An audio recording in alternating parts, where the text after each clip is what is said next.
Hello everyone and welcome to yet another Alvari Cup series. This is gonna be our sixth game between Keszu and Blackfireice. A very exciting series to come as well today.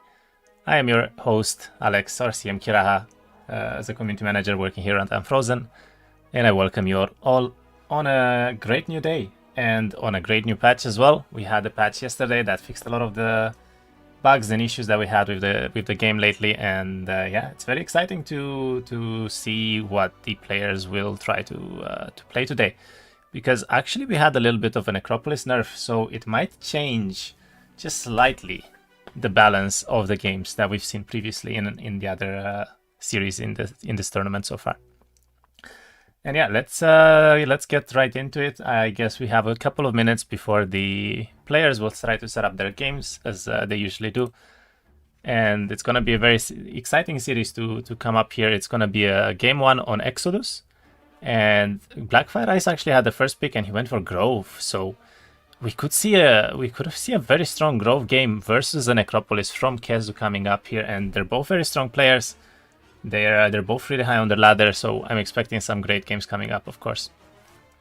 What else can I say about the tournament? It is sponsored by none other than Ubisoft, and we are very, very happy to have them sponsor with the prize pool for the tournament.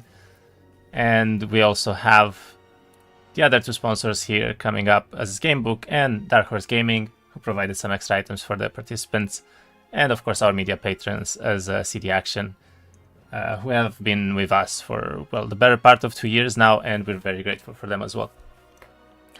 The participants overall, you can see a list right now on the screen. We already had a lot of the matches that were initially coming up from this best of 16 players, and we're very close to actually getting into the best of 8 coming up here. So this is gonna be the 6th series out of the first 8. That means that we'll have 2 more series coming up next weekend.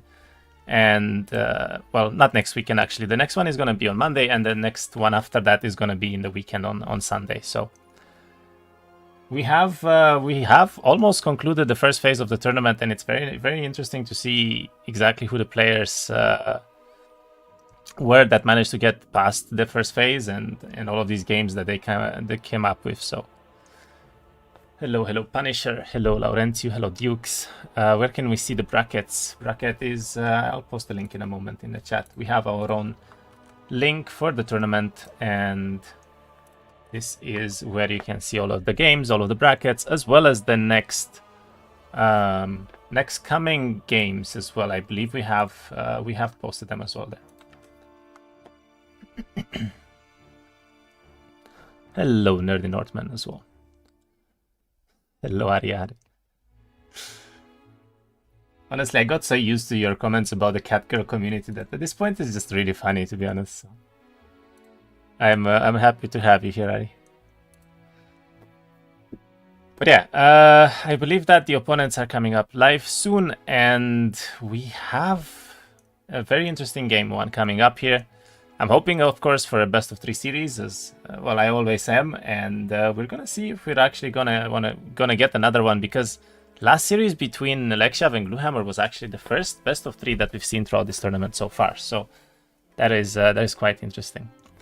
Blackfireice, is that a Polish streamer I haven't seen for the last 15 years who played Hearthstone with a hat, or is that mistaken identity? I believe it could be, actually, but I am not sure.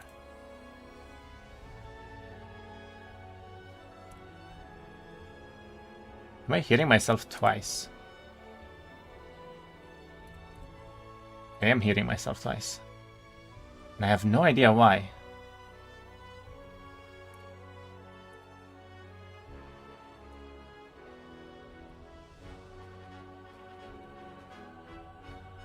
Where is it coming from? What changed for the Necrofaction? A couple of things, actually. So all the heroes from Necropolis that were initially specialized in creature specialties will now give 1 less growth for their towns. So the Necro DK hero, the Death Knight hero, Kelgul, was actually receiving a fairly big nerf because of that. And we're gonna see how that's gonna work out, of course, for it. But It will be interesting to see. And also, I believe that the Death Knight dwellings are also 500 gold more expensive right now in terms of building them. Yeah, we had the temple buff. Griffin has a huge, massive dumpy with 45 HP now. That is true. I mean, temple is very strong.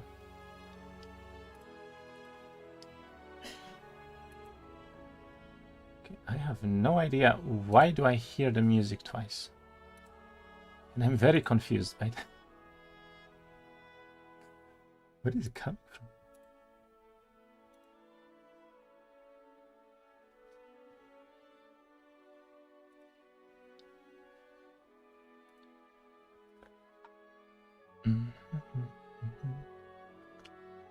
The last round was rather fun. It has a lot of back and forth and twists and plays, hoping that this round has its own excitement.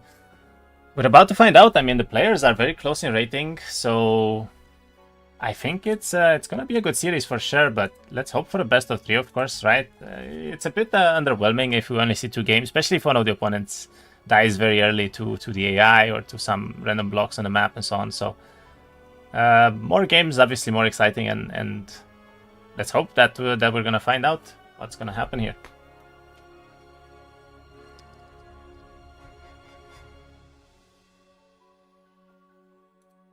Meanwhile, we can swap to the cam from Keszu because I believe he is already hosting the tournament, so this should be rather interesting here.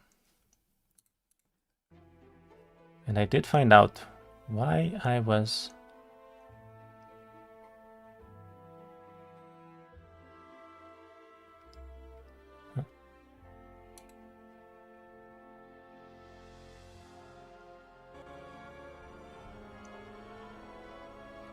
Okay, why is this one not muted?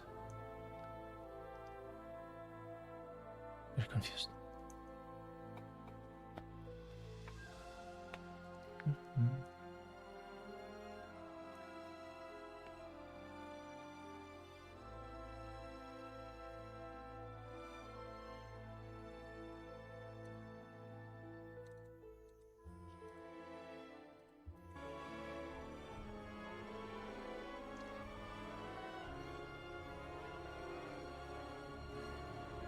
I need to do a little bit of troubleshooting because I hear a music that I don't know where it comes from. And it's very strange as to why.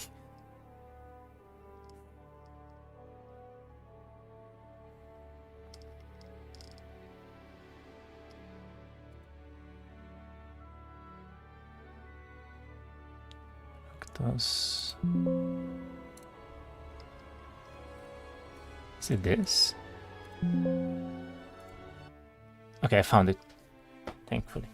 There we go. I fixed the music as well. It won't be hearing twice now. And yeah, the opponents are ready. I think we will give them a ready check very, very soon. It is about time. So, ready. Good luck. Have fun.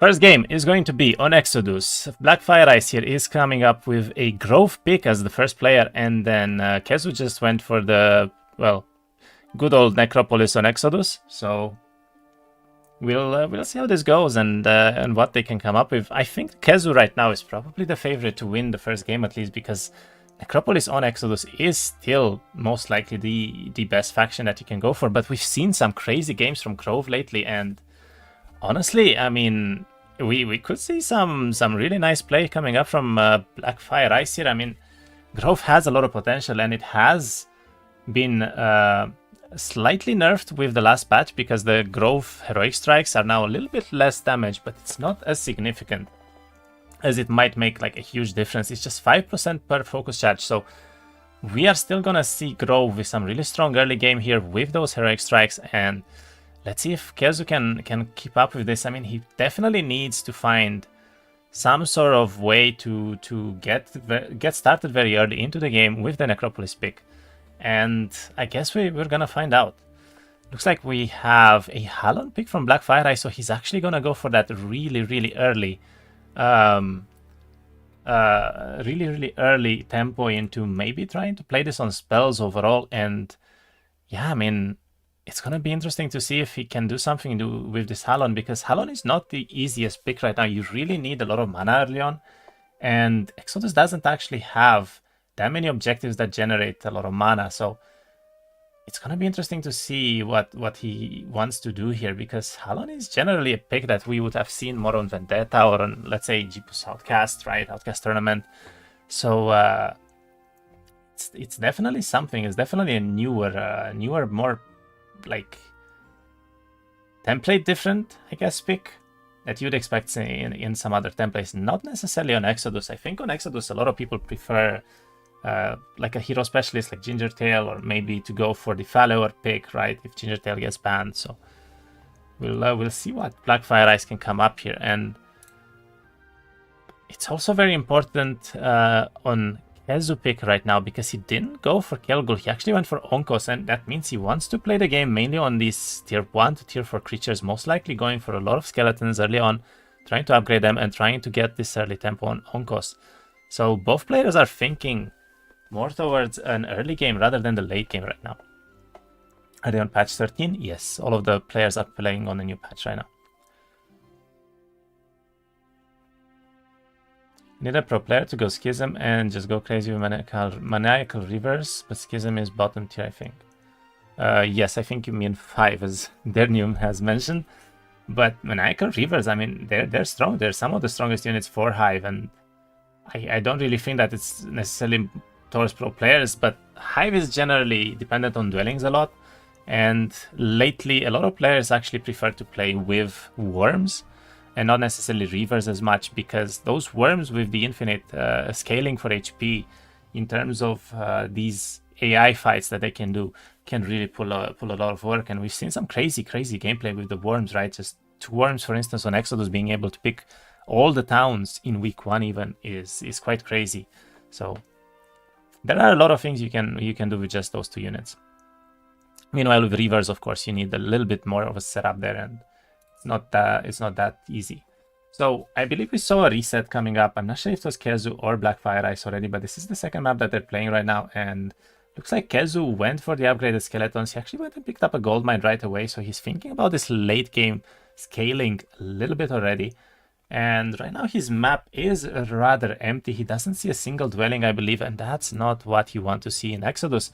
So it is not unlikely that we're going to see a reset coming up, and that's exactly what we saw. A reset coming up from Exodus right now, on Exodus from Keszu right now. And we're going to go into game 3. So neither of the opponents can have a day 2 reset anymore. That means that they only have 1 reset each that they can use on day 1. And it's going to be very important for them to try and find some content right now to keep the map on, because this early content, early dwellings, is extremely important.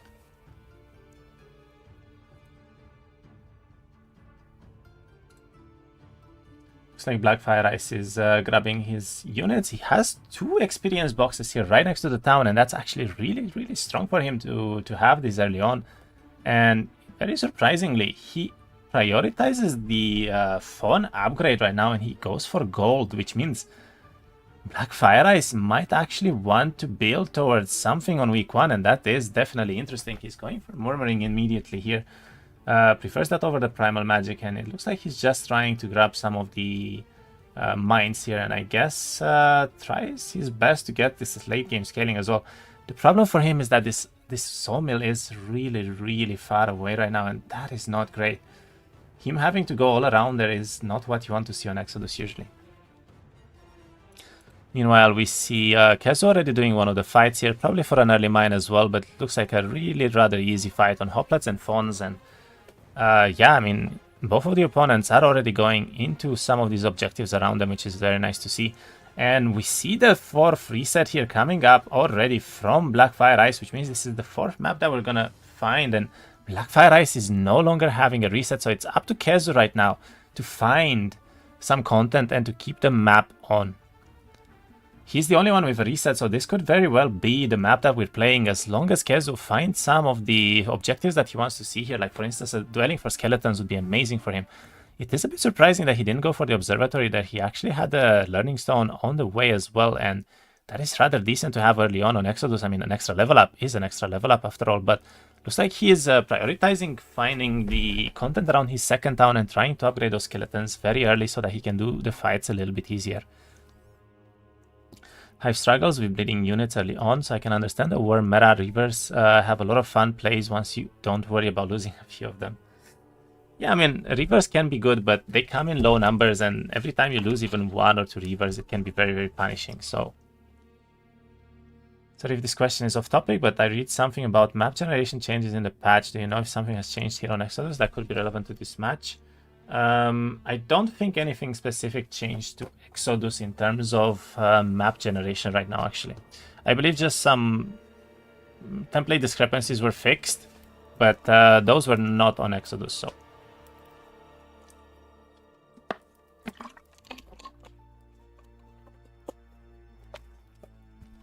Does the tournament format prevent a mirror matchup where both players play the same castle? Yes, it does, because we are playing a sort of ban and pick phase where the lower opponent can pick the first town. And because of that, once you pick a town, it is going to be banned for the rest of the series. So the lower opponent will first pick the faction or the template depending on their preference, and then the second opponent will pick their preferred faction. And then once those two factions are being played, they will no longer be available for the rest of the matches, I guess, or well, for the rest of the series, to be more precise. Okay, so we see Blackfireice with not a lot of content here. He's looking around a little bit, but doesn't really find much right now. He does have a Marea's altar next to his first town that he will most likely do on the next day. But to be honest, there is basically no content for him to do right now, and he does skip some of the mines here on the road as well, which is a bit strange considering last reset he was actually prioritizing going for these mines. So I guess he just did not want to have more ore. Maybe he already picked up one of the mines there that I didn't see. And meanwhile, for Keszu here, he's the one that still has a reset. So let's see if he actually finds something to do, because I don't think he's particularly the happiest with his biome so far as well. He does have a white dwelling, which can be rather decent, but not really what he wanted to see, I think, on this map right now so far. Does find a rather easy fight here for the gold mine, and he already has expert necromancy, which is going to be quite helpful for him. And yeah, it looks like he's just going to go for these whites. I mean, he does have a very strong army early on. 38 whites, 128 skeletons here already. And it looks like he's prioritizing gold from his setup, so this is likely going to be a keep from Keszu here, because I think he is happy enough with what he has. And yeah, he keeps the map. This means that what we see is what we play. And game one is starting right now. Good luck, have fun to both of the opponents. Let's see what they can come up with this game.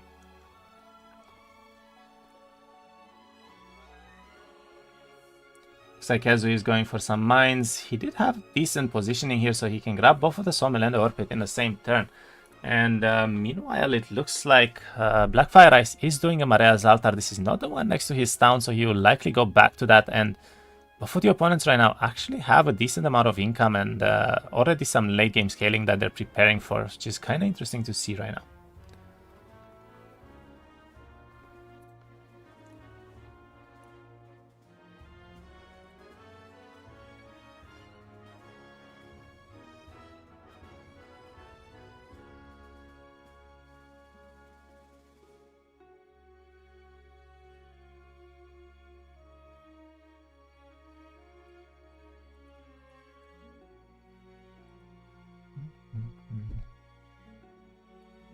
Is this the map version where players can't ever meet on the map? Yes.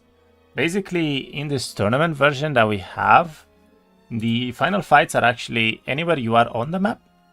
So it's just gonna send you into a fight right away. And we have this best of 3 situation where you can have up to 3 fights throughout the whole template.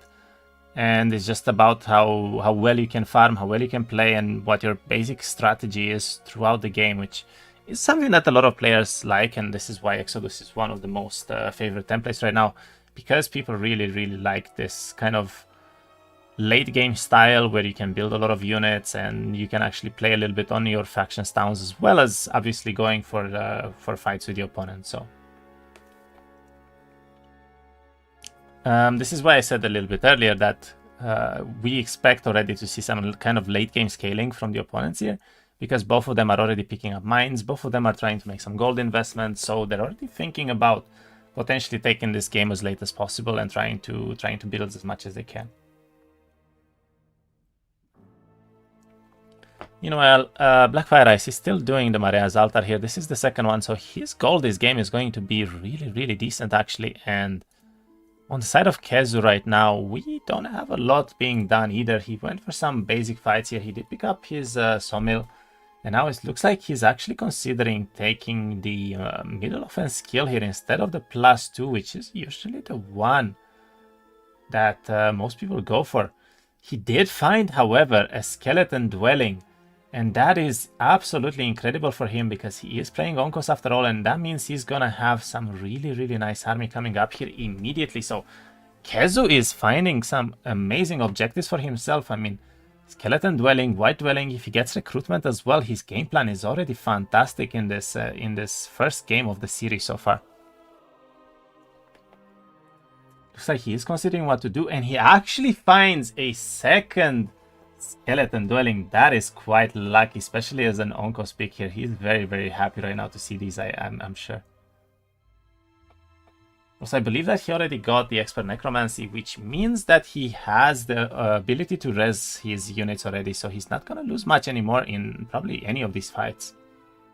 Actors. A little bit of a paid actor biome so far for Keszu. I mean, he's just getting everything he needs, and he's playing the best, absolute best hero for this exact setup that he sees right now. So he is definitely enjoying this game so far.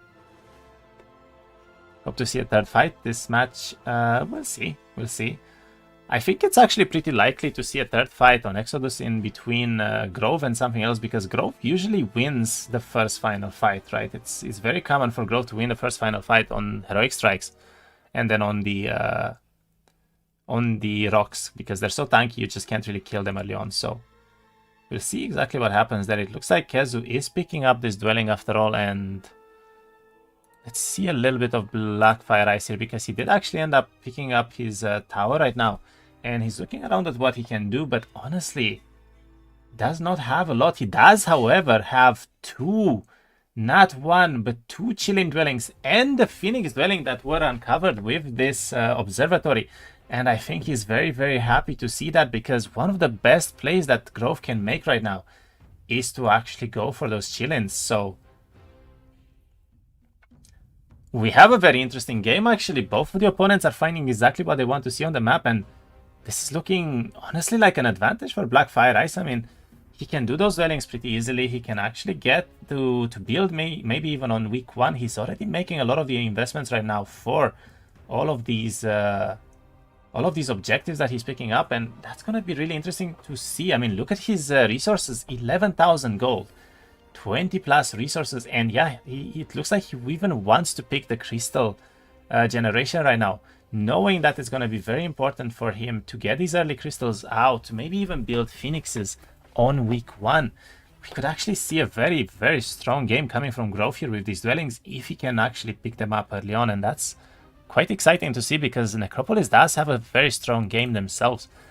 And Keszu here is quite happy with his biome, but will he be able to do actually something against these chillings early on? Does seem like he got to 70 extra skeletons now, and that is a hell of an army. I mean, 200 plus skeletons on day 4 right now for Keszu is probably exactly what he wants to see, to be honest. And it looks like he's building towards the leeches potentially, but definitely picking up those Kennel Masters earlier. And let's see if he's actually gonna try to prioritize them for the later game here. I don't believe we saw a dwelling from Keszu for the Kennel Masters yet, which is a bit unfortunate if he's gonna try to play off leeches and Kennel Masters without any dwellings here. This could be a rather painful fight. He does get morale on. He does actually lose 20 of the whites here. He's definitely not very happy about that, but this is a maximum yeah, this is a maximum iridescent abbey actually, so this is gonna be a lot of resources that he's gonna pick up here, and I think he's gonna be quite happy with just grabbing this and getting as much resources as he can. I mean, he is building towards units, so if he gets a lot of gold, he's definitely gonna enjoy his game plan afterwards. But he's losing a lot of the units here, and I don't think he's doing this fight that well, to be honest. I think that the hit from the skeletons here on the I forgot how they're called. My apologies. On the tier 6 units from Temple, let's call them that, was probably a lot better than going for the Light Weavers there. No, not the nuns, the other one, the jesters. Ooh, he gets moraled again. This is looking like a disaster right now for him, sadly. He does keep most of the skeletons alive, but this is minus 45 whites, minus 20 skeletons here. Just for the sake of some resources, and that is rather rough. I mean, it was a maximum though, so still worth doing probably, but a bit unfortunate that he basically lost that white dwelling that he had early on, and that is going to be painful for him later. He does also pick up Primal Magic, and it looks like he already has it advanced. He does keep up Battle Magic there, so he doesn't want the necessarily great mage skill tree here towards the late game. Inquisitors, right, thank you very much. But yeah, it's a bit painful right now for Keszu. I mean, he only has skeletons left. His army was looking fantastic 2 days ago, but let's see if he can make this happen right now. You know, Blackfireice is looking towards picking up his own third town here, I guess, and tries to look at his chain lightning right now, which he is specialized in, so he can use it every single turn. Looks like he did pick up the gold mine, he did pick up the sawmill as well, so his resources are going to look absolutely fantastic this game. He is double building, and we might actually see a game where he might be able to build these chillins in both of the towns early on, and that would be a very, very strong start for him. But we need to remember one very important thing. The chillins are actually immune to chain lightning. So, because they are immune to chain lightning, he's going to struggle quite a bit to do the fight for the dwellings, and he might be in trouble only on the fonts here. But let's see if he can find a way to do this or not. I mean, he does have the scaling from Murmuring, of course, and the Fawns are still doing a lot of damage. If he can find a way to maybe block the Chillins for enough turns for the Fawns to get at least 2 or 3 shots in, I think he will still be fine. Great casting, by the way. Thank you very much, Nerdy Northman. Hope you enjoyed.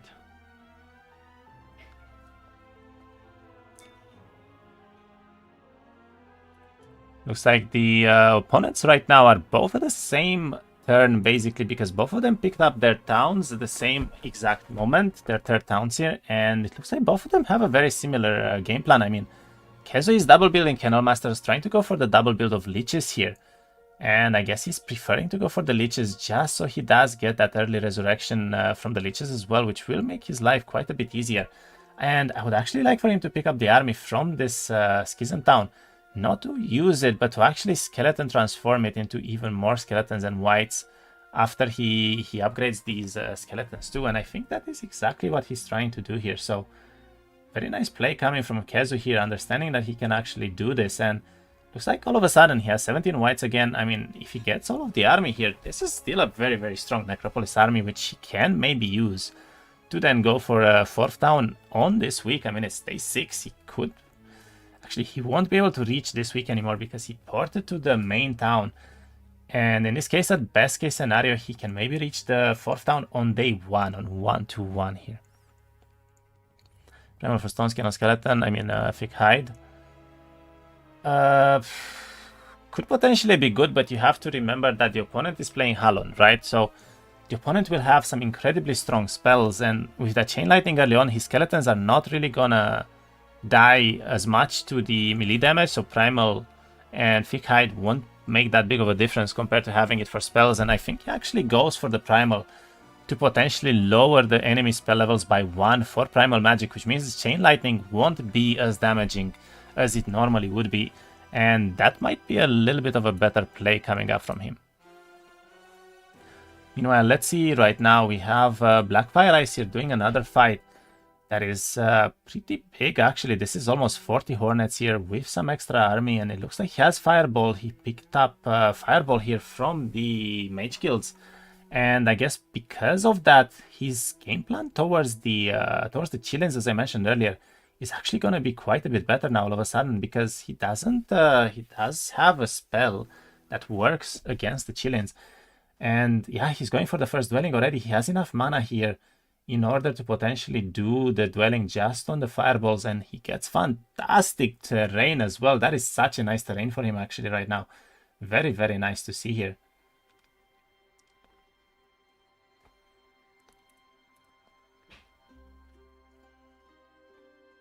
A level 4 fireball already, by the way. That is really, really good. He kills 2 of the Chillins immediately. Heroic strikes, and probably the Fawns will be able to take care of another one here, which means that theoretically the fight is almost over. He just needs to deal with this one other stack, and that is it. Very well played right now for Blackfireice so far, and it looks like more and more in favor, I would say, to win the game, because Keszu lost so much of that army early on. Honestly, that army is very, very painful for him to lose that early. Getting rid of all of the whites basically means that you're not really going to farm as many throughout the game as well, because those whites might then bleed out more and more if you don't have a high enough stack. So a little bit of an unfortunate event there for Keszu, but it looks like Blackfireice is also losing a couple of the units here. He did build the rocks in the first town, and now he's going to basically lose most of them to the first Chilean dwelling here, but he does still have enough 1 stacks to potentially do the second dwelling after this, and that is all that he needs. So he picked up Thaumaturgy. He's gonna go for the +2 spell power and knowledge here, and I hope he does not forget to pick the Chilean dwelling, because it is quite important, which it looks like he did. That is a bit of a misplay here, and does he not realize he's gonna go into the second dwelling without the Chillins? He might actually be in a little bit of trouble, and it looks like he does not realize yet. He did not come back for them, so... Or maybe he simply wanted to skip them in order to have more gold to potentially double build here, because I do think that he is prepping this double build potentially from both towns. And yeah, he is going for the second fight here. Let's see if he's gonna be able to do it. But meanwhile, what is Keszu's plan here? So he did pick up the Canal Masters in both towns right now. He has 20 already, which is actually a really solid power stack. He did upgrade the rest of his skeletons, and looks like he does not have whites anymore. I'm not sure if he lost them or if he simply left them in a town, but regardless, it was not a big enough power stack, so it doesn't really matter that much for him right now. And Keszu only has 1 spell power, so he cannot really rely on spells at all, which is a bit unfortunate for him, because this fight might end up losing him a little bit of army if the enemy units can connect here properly. Looks like he's setting up a hit for the Canal Masters here, and let's hope that the cultists won't actually hit both of the stacks here, because they definitely could.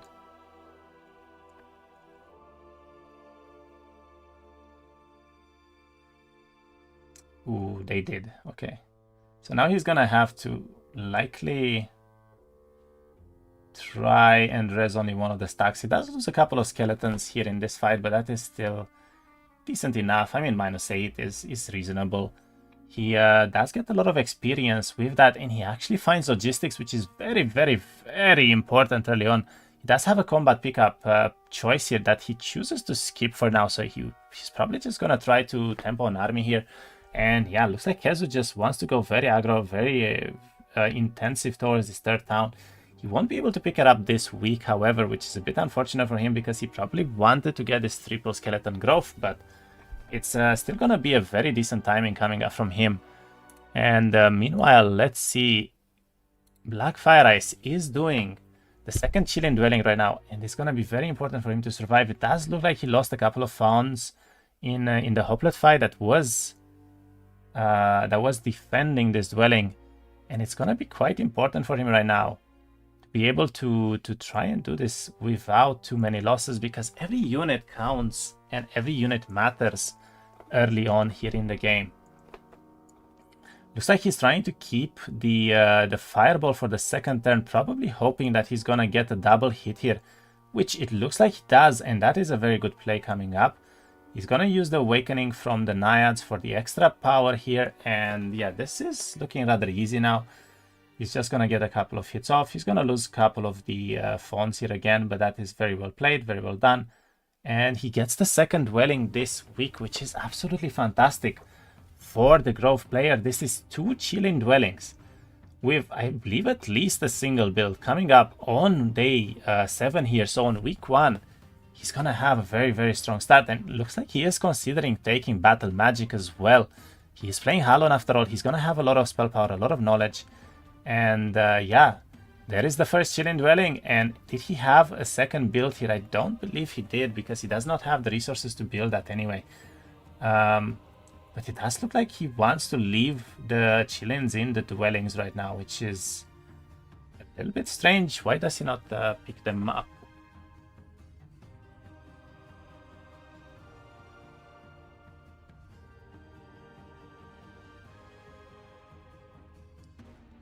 He looks kind of interested in doing this fireball as well, but I don't think the fireballs will really happen this week, so he is grabbing the phone law here for the extra growth, of course, and I guess he's probably gonna just pick up the chilling dwellings with recruitment later on is my best guess here. So what exactly is he gonna do with the second town? I really want to see if he was able to build this second chilling or not, and I think that's why he was having the crystal. Actually, he had the build ready, but it's not enough crystals, so he goes for this second town in order to potentially pick up this pile, and maybe it's gonna be enough for him in order to double build right now, but I don't think that is enough. It's gonna be 2 crystals only.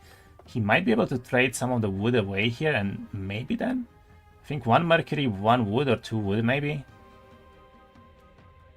Okay, yeah, so he is trying to double build. He only needs 5 wood left here. I think that is enough still, so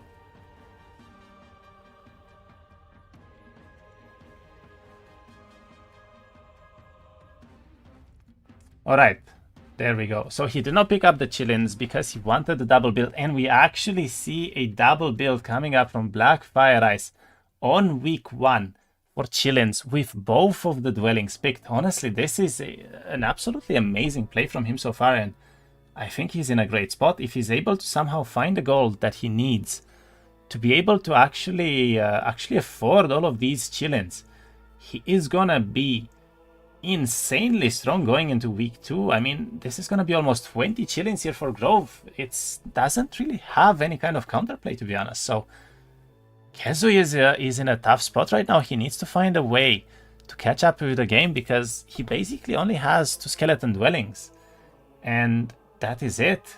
He has some Kennel Masters, of course, but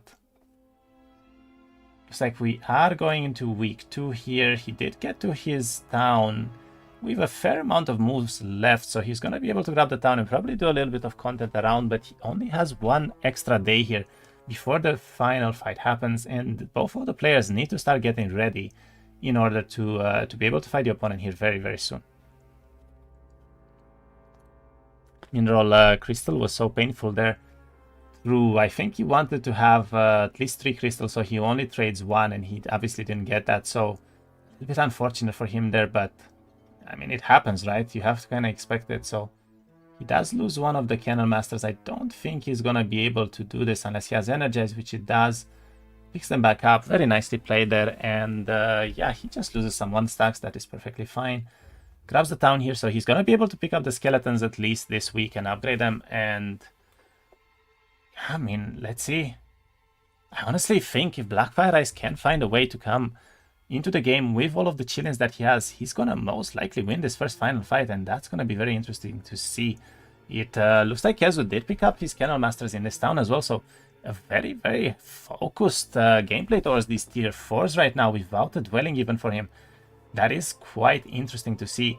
He did get to 5 knowledge, so he's gonna be able to use second winds rather easily as well from now on, and it looks like he's just looking for more content. He does find bone boots here on the ground, guarded by scorpions, which is a rather decent easy fight, and he's gonna go straight for that. I mean, getting the spell power early on is gonna be really helpful for him. This fight is also gonna get him a couple of Cannon Masters, actually, I just realized. So his power stacks are getting very, very high already. He's gonna have probably close to 300 skeletons, and I believe 40 to 45 Cannon Masters coming up here.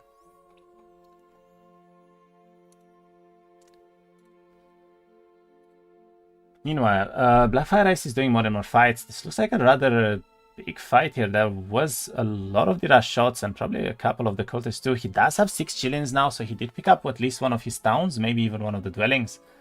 And yeah, everything starts to be decently easy. He gets a very nice daylight spell here that I don't think he's gonna really utilize too much because he does not have daylight from what I know right now, but he definitely is in a decent spot going into this first final fight. If he's able to pick up the rest of the chillins, he's gonna get to 12 with likely, what, around 60 fonds as well. This is a very, very decent power stack to have. And we gotta remember, Halon here has the Chain Lightning. Halon here has the Fireballs ready to just wreak some menace here, to be a menace against the opponent coming into this first fight. So it is interesting, definitely an interesting spot right now for both of the opponents, to be honest.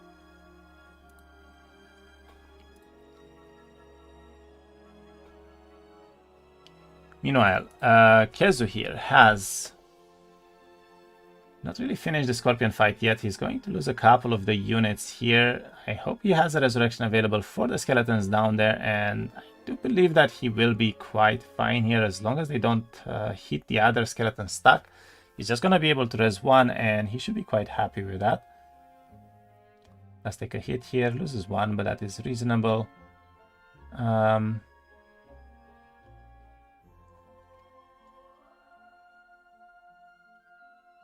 Let's go for the 7 stack, and yeah, he's basically just going to lose some 1 stacks here, which is quite interesting. He goes for the whites, actually. That is a little bit surprising for him. I think that the skeletons might have been a little bit better there, but oh wait, it was skeletons that were farmed, summoned from the Cannon Masters, actually. That wasn't his own. Okay, that makes a lot of sense now. He's gonna use the second win here, grabs a little bit of extra resources, and I guess we're probably gonna see him already going back towards one of the towns in order to be able to kind of pick up all of the units that he has and yeah, try to get ready for this first final fight.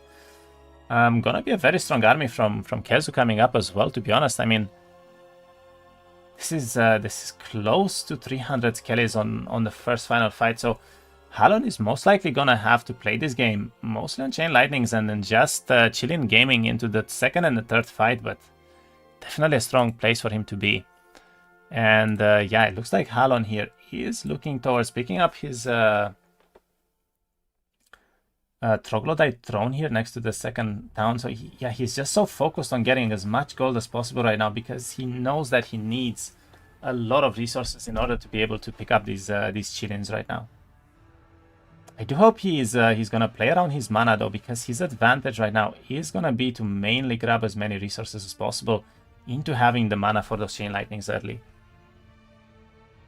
And he should also, yeah, he should definitely split the chillin stacks here, I think, into 2. This would be quite a bit easier for him if he did that.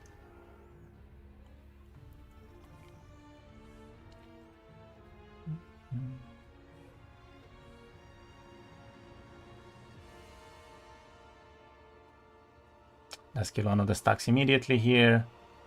And yeah, this is a decently easy fight in the end, I guess.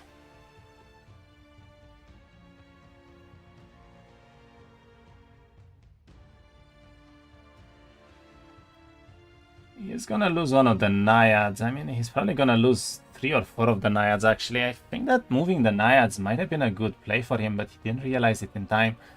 And yeah, now he's gonna lose a little bit of his units in this, but it is a very large Legion Memorial, and Legion Memorials are a lot of gold, so I think no matter what is gonna happen here, he's gonna be quite happy about this result, to be honest. So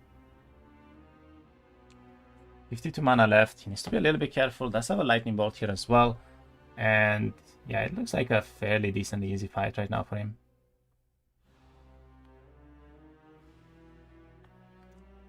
Does go for the Fawns there.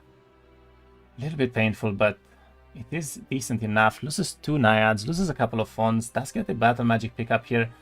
And yeah, 5,000 gold. That's exactly what he needed. And looks like he's going to go for this Pandora box as well. If this is gold or experience for him, this is going to be really, really strong either way. And I guess we're just going to see him chilling in a town here, grabbing all of the chillins and trying his very best to just win this first final fight. Those Chain Lightnings hit very, very hard already. I mean, he can wipe out 2 or 3 stacks immediately into the game. Blackfireice not doing well, or is it just Necropolis Resurrection mechanic that makes it look like he has huge units disadvantage? No, Blackfireice is actually in a very, very fantastic spot, I would say. 2 Chilling Dwellings with a double build is gonna have a very, very strong army here. And the reason why you don't think that he has a lot of the units is because he didn't pick up his second town yet, and also Grove overall has much lower unit count by default. Their units in towns come in much lower numbers because they have like higher HP, they have better scaling and so on than other units from other towns. But I would definitely say that one of the fonts is probably 2 or 3 skeletons even, for instance. So yeah, he's in a pretty decent spot, I would say still. Looks like he is trying to reach... is he gonna be able to reach that? He doesn't, but he can pick up still a gold pile here that is decent enough.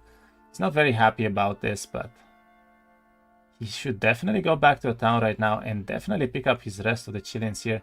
It's gonna be very important for him to be able to pick up most of them, and he does. He grabs the Naiads as well, he grabs the Fonts as well, he's able to upgrade them. So yeah, all of a sudden we have a very strong army here, and I think he has a Mage Guild because he did build the Chillins, and I do believe that Mage Guild is yeah, it's obviously on the path to the build there. So I wouldn't mind seeing him actually going into the Naiad lore right now. I think that would be a decent pickup considering he has already 14 of them. And see what he decides to do here. He's considering grabbing 1 knowledge as well, which could also always be good. I mean, he's playing Halon, he's playing on the mage spells anyway, so. Okay, he does go for the low there, and I guess he's just gonna probably keep, or okay, picks up another phone low. And right now, what is he going to do? Looks like he's trading a little bit of the resources away for the gold. I'm not sure why. Maybe a level 3 mage guild, or does he want to upgrade something in the town here? Oh, he just wants to get the extra units. Never mind. That makes sense as well. He's gonna grab all of the hoplites, all of the rocks, and yeah, Blackfireice is gonna try to be as best as he can for this first fight, basically going into it. And let's see whether or not he's gonna be... it's gonna be enough.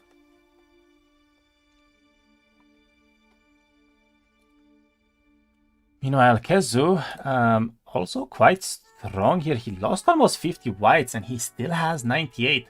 And we see 316 skeletons coming into this first final fight. So Keszu also in a great spot, I would say.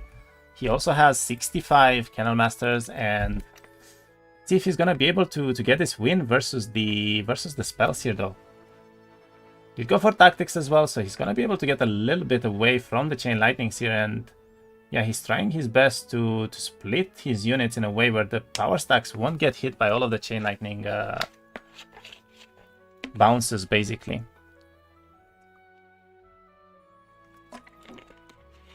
He doesn't get a tier 5 unit. I thought the ability that allows the hero to cast second spell with Automaturgy was amazing. It is good. It is very good, but it's not as great as you think it would be.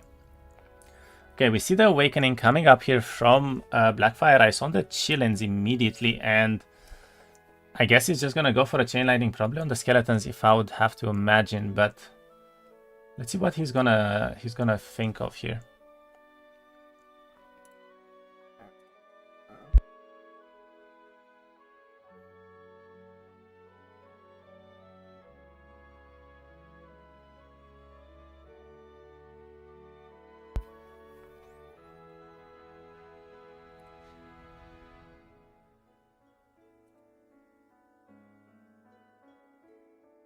He chose to not cast anything? That is...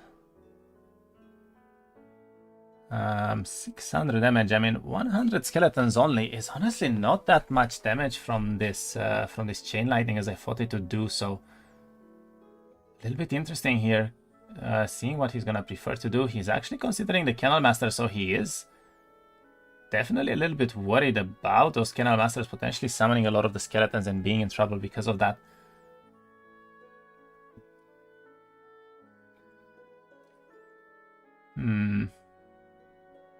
Stats are a little bit in favor of the Halon here, but honestly the army is still in favor of Keszu by a lot here. So let's see. This is an interesting final fight for sure. Right now, the dwelling plus the upgrade sounds a bit expensive. Yeah, obviously he wanted to double build the Chileans, which means that he already spent most of his gold, and we already saw him going for the Legion Memorials and all of those objectives, right, to be able to afford them. And the Chileans are very expensive, so it's not going to be that easy to deal with that. Keszu goes for a Despair on the Chileans here. He only does 135 per turn, and they already took a turn this one, so it's actually not that great of a cast here, and he's losing most of the Kennel Masters already, so gotta remember, the longer this fight goes, the more of an advantage does Blackfireice actually have, because he's gonna have the Thaumaturgy, he's gonna have the spell advantage here, and he's even able to cast 2 spells in the same turn, so every turn basically it's gonna be almost 100 of the skeletons dead, and he's having higher scaling for the spell power the more focus he uses too, so I think that Keszu is definitely on a timer here. He needs to make something happen, and let's see if he will be able to.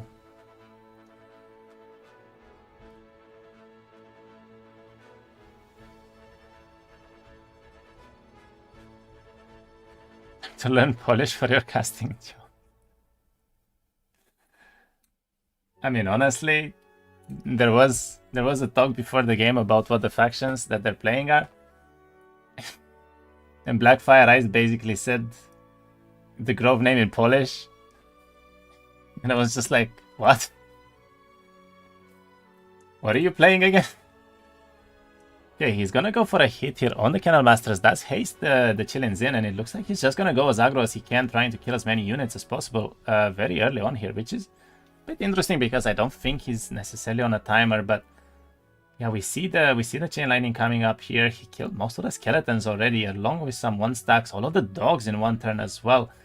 And I guess we might see another hit coming from the Chileans here, trying to get rid of as much army as he can, I guess, in one turn. And I mean, Keszu's in a bit of a pickle right now. He doesn't really know what to do against this, I'm guessing.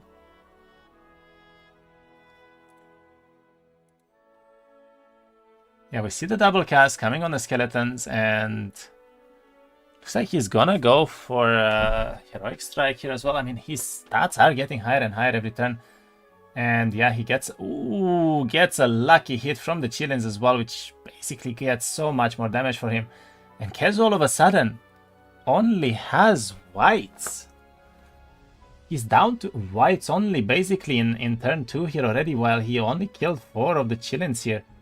Almost the whole army from Blackfireice is still very much alive, so Keszu in a little bit of a trouble here. I mean, one more chain lightning on the whites and the fight is almost over, I would say. So does summon the skeletons here. It's only 80 though, and let's see what can he do. He goes for a lightning bolt on the phone, so he does have some spells of his own, but does not have Thaumaturgy, which means 1 spell cast and he's done basically. And yeah, those phones still do so much damage. They can kill up to 26 whites here in 1 turn.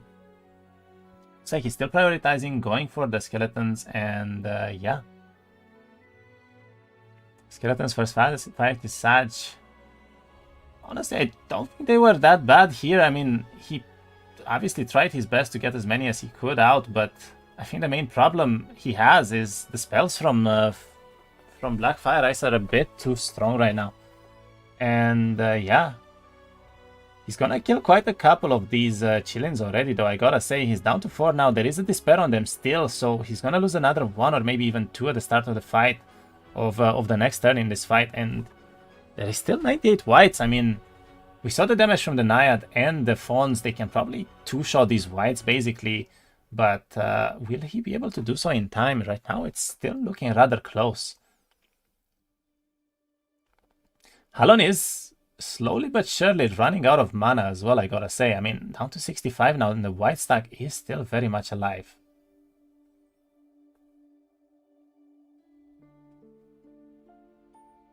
Looks like he does want to go for a hit on the white here. He does, but oof. They hit hard. They hit very, very, very hard.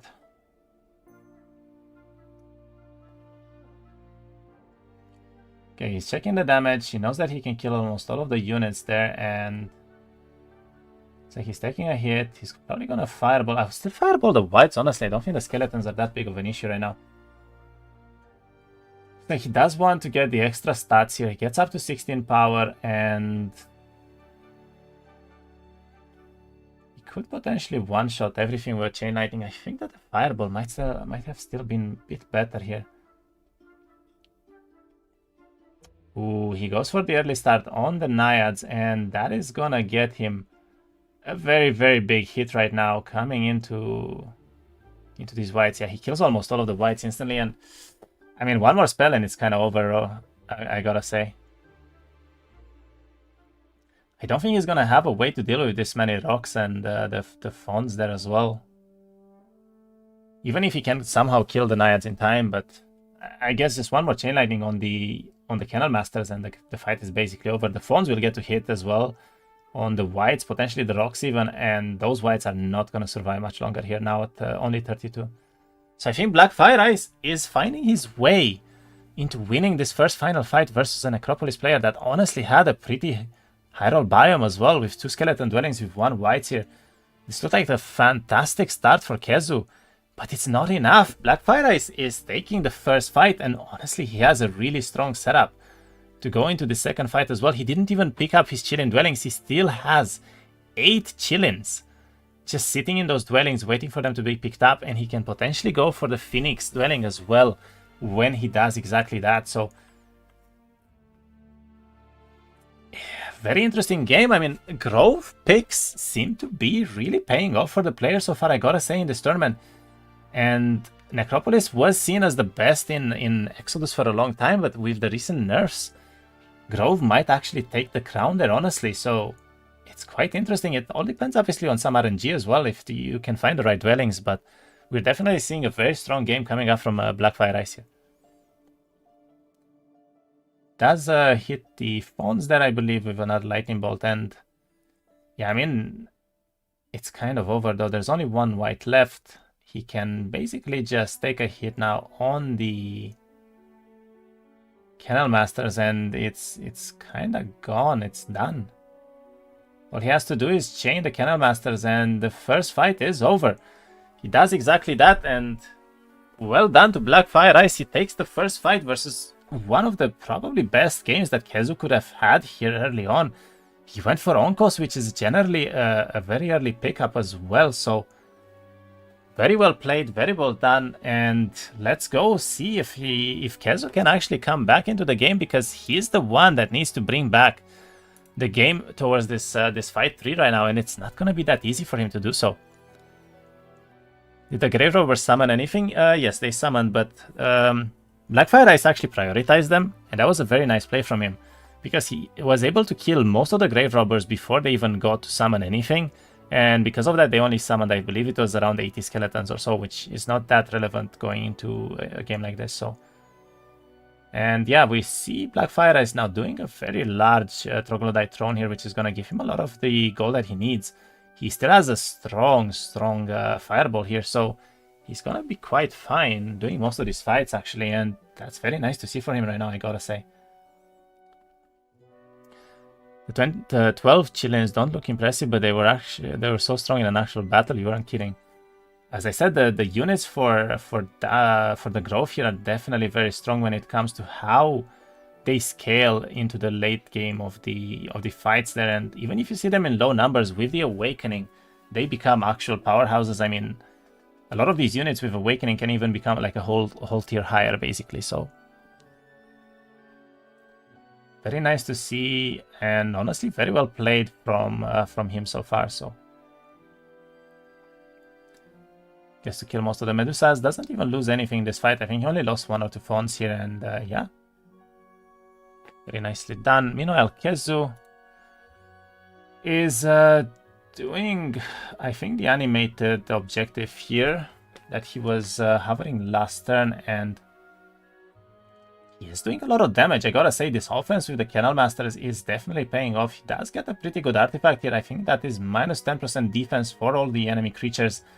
And yeah, pretty decent. He's going already for his 5th town. So Keszu in a pretty decent spot, I gotta say as well. He definitely has the higher tempo here into the game because of all the map progression that he has. And it looks like he's very close to the desert, but he has a rather bad road going towards this town because he's gonna have to go backwards right now, and that's not really what you want to see. Right, he does find the town. He does find another decently easy fighter for the 10k experience, and it's like he's going into a lot of econ adjustments with a little bit of astrology right now, and yeah, we'll see. Is he gonna prioritize the Canal Master Law, or is he gonna try to actually go into leeches this week? Because we haven't seen leeches yet coming from Keszu, and it looks like he doesn't take the leech law at all. He's just gonna try to play on what he has, more or less, and will that be enough to win the second final fight here?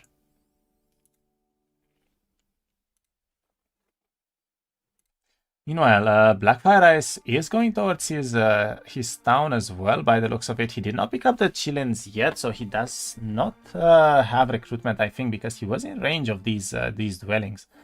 Either he did simply want to skip it, or he didn't have it yet, so... Very, very strong Chain Lightnings, however. He does kill most of the units here immediately. He does have the Chillins that can do some damage, but sadly for him, they don't actually go first. No, they do go first because he awakened, just not this turn. And yeah, he's probably just going to fireball the rest of the calves here, and I'm guessing this is going to be a rather easy fight to finish for him, and that's exactly what he does. Didn't take a hit with the Chillin. No, wait, he did not get the turn last turn, that's why. EC and range, he was. That was a very risky... He could have lost all of the Naiads there, but he got lucky with the bounces, actually.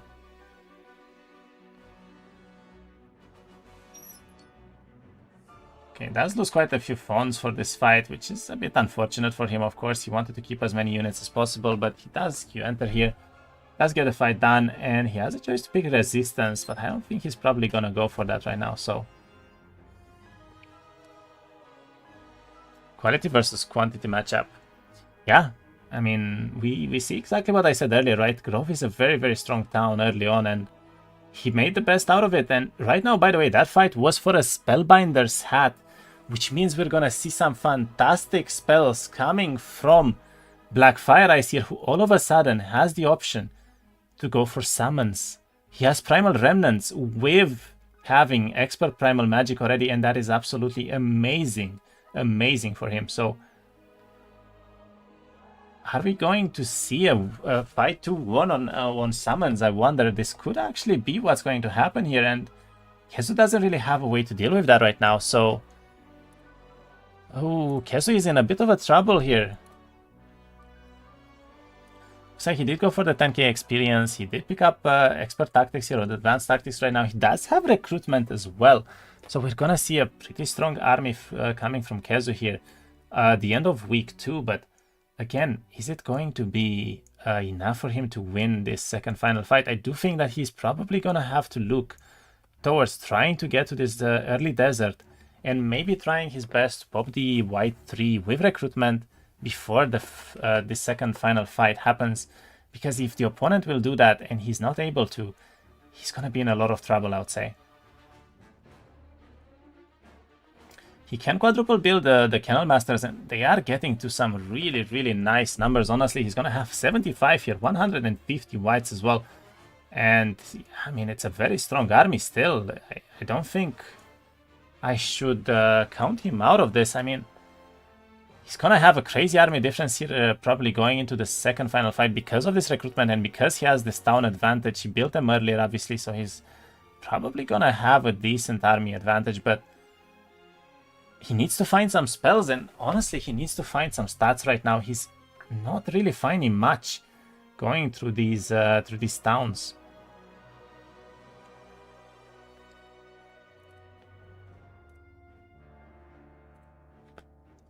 Meanwhile, we see Blackfireice building his 4th town, I believe. So he's trying to go already towards the Mage Guild there, and that means he's probably gonna try to grab the 3rd Chillin build up here in that 3rd town. So that's gonna be a very, very strong game from him.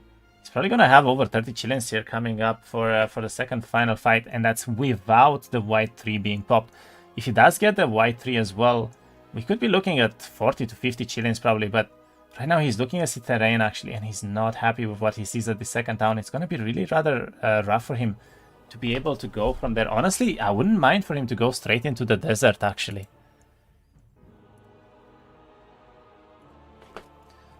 Keszu is doing exactly that. He's looking already towards the desert. He made the astrology investment, so he has the second wind online already, and he finds this very, very easy Mother Superior break. So he's gonna be able to do this decently here. His whites are basically one-shotting everything at this point, and will he be strong enough to actually do the fights in the desert though? The thing is, pushing towards the desert town here can be very good for you, but at the same time it can also be a bit detrimental if the army that you have is just not strong enough. If you bleed enough units in the desert, sometimes it's not as worth to do these fights anymore. So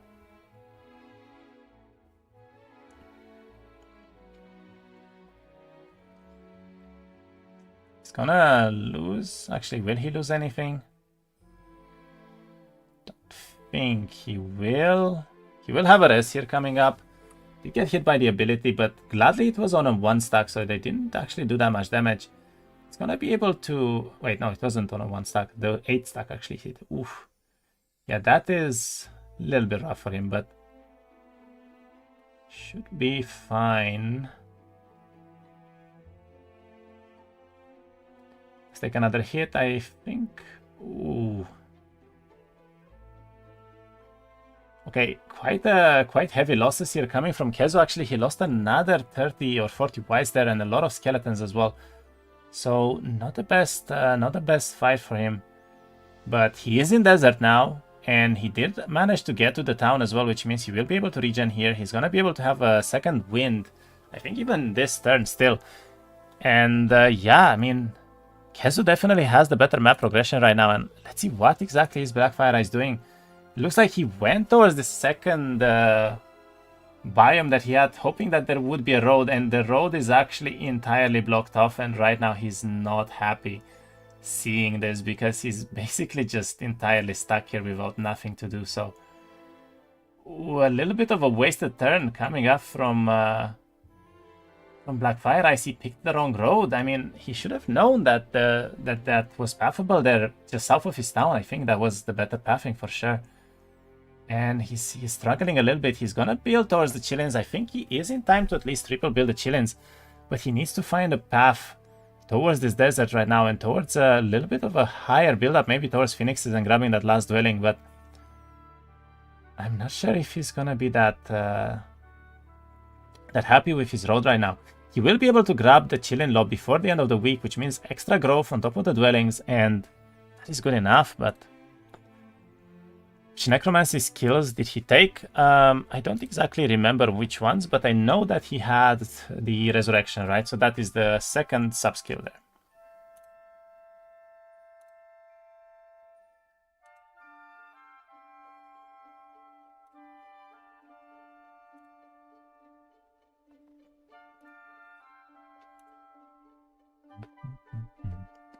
Right, Keszu is now in desert. He did pick up this town. He is still bleeding quite a few of the units. He is actually down to only 80 whites. So he lost over 110 whites already. Trying to get to this desert, I don't think he's very happy about that so far, because you gotta remember, this is still 1 to 5, which means there are still 2 more days until he's gonna be able to grab any kind of units from his towns here, and that is rather rough for him. So what is his plan gonna be looking like? I guess he's gonna go into Lich Lord now, so he's probably looking towards maybe triple or quadruple building here in time. And let's see what else he can come up with. Did our skill get buffed? I remember it being bad in testing. It is quite strong right now, yeah. I think the resurrection for Necropolis is definitely making the town overall be quite decent. Especially early on, because you don't really lose a lot of the units, or you can always resurrect some of the power stacks and so on. Looks like he's gonna go for a well. He's gonna use a little bit of the extra moves he has here because he has a second win. Yeah, actually I had 2 second wins still. And he does find a vial, but it is a little bit off the path here, so it's not gonna be that great for him to actually path all the way there. Plus it's with a Pandora box, so that fight is actually not gonna be easy at all. And yeah, he's just trying to find as much content as possible. Does find an Arbiter fight here. I don't think he's very happy about that, but that is a Dark Hatchet, and that is a fantastic objective for him because he already has the Bone Boot, so he might actually be able to get all of the set there. Does find quite a few fights here actually, and will he choose to do them though? These are not going to be easy for him. Looks like he is looking towards building the Liches finally, and I guess we're going to see at least a double build or maybe a triple build of Liches even coming up this week from him. But I gotta say, Keszu picking up this desert town, losing all of the whites for it, and then actually going back to farm the biomes is probably one of the worst outcomes for him right now, because he definitely wanted to have as much tempo as possible, and he might not be able to get this desert in time in this case. Look at that, I caught up on all of the games of the tournament, learning a lot from your commentary, and the partnership with Stealthy Column was also really cool to watch. No problem, Winnie. I'm glad you watched the games and had fun. And yeah, having Stealthy on the stream was amazing as well. Hopefully he'll be able to join again soon. Everyone is very busy, of course, though, so. Looks like on the side of Blackfireice, he does pick up one of the Chilling Dwellings. He is looking towards doing a little bit more of the objectives that he has on the top here. So I guess we're gonna see him actually pick up this this Phoenix Dwelling right now. And what is his plan afterwards? He did lose a couple of Naiads. I'm not quite sure where. But yeah. Does have 300 mana right now, which is absolutely amazing for him, however, so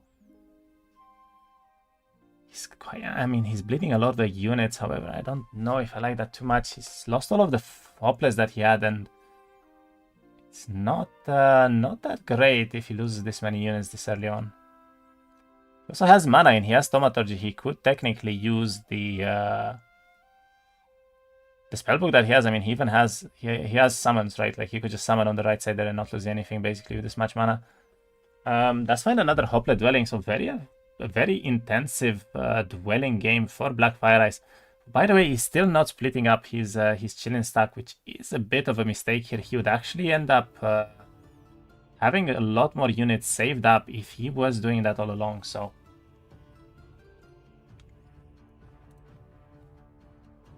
some basic objectives being farmed by Blackfireice. He gets a lot of gold. He might pick up the dwelling as well. And let's see what exactly is Keszu up to here. So he went for, I think this might be the vampire fight. No, not yet. But it still looks like a great spot to be in for him right now. And he... Was that drums? I'm not sure if he picked up drums right now, but if that was the case, that is a fantastic pick for him. Lose another couple of Canal Masters and another couple of Skeletons, so his army is slowly bleeding away. However, that's not going to be that great because he wanted to keep as many units as possible to have a chance in this second final fight here.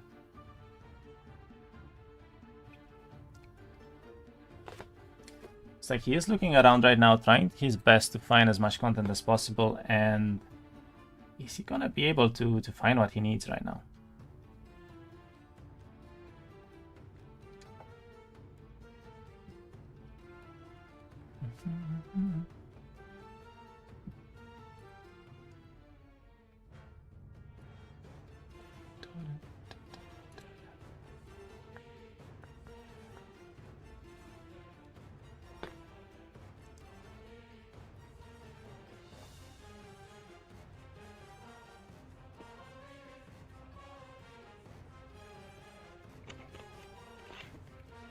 Very interesting, actually. We just saw, I think, the 4th Lich dwelling being picked up here by Keszu, so he's gonna have a lot of Liches all of a sudden. This is with the laws, gotta remember that. That's quite important, so we could actually see probably 50-60 Liches even coming up in this second final fight, if he's gonna be able to find a way to actually afford them. They're not gonna be easy to afford as they are quite expensive. And honestly, his gold right now is not looking great. I mean, he's finding a lot of objectives, but not really any gold objectives. He needs to find some Vori ruins. He needs to be able to do Utopias early on as well. Right now, this is still looking rather rough for him. So let's see if he's gonna be able to bring this this game back still.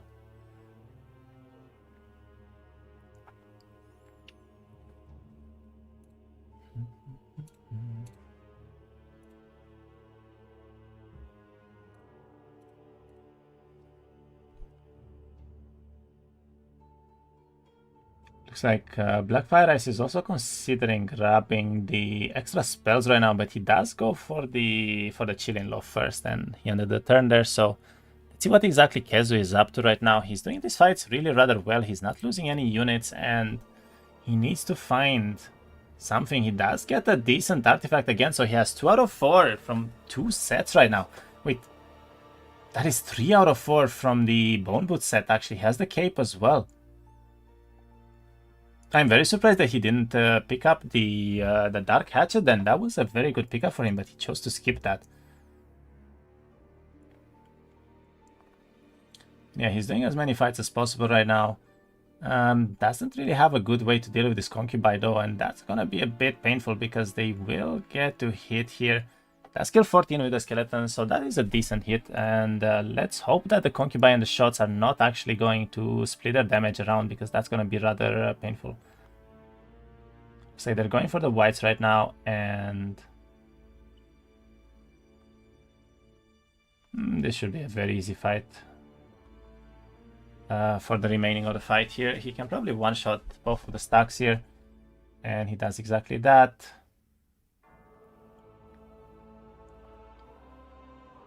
Raises the whites even, doesn't want to lose anything, only loses a couple of 1 stacks from the skeletons here, and he picks up this 2-all, which is really nice for him. I mean, his stats are definitely getting better and better right now, and he's able to grab a lot of laws, he's able to get a lot of progression here, but he still has no gold, and it is almost day 7, so I think next turn we're already gonna see the final fight being popped here, which means that the players will only have about 4 or 5 days left, I believe, before the next final fight is happening.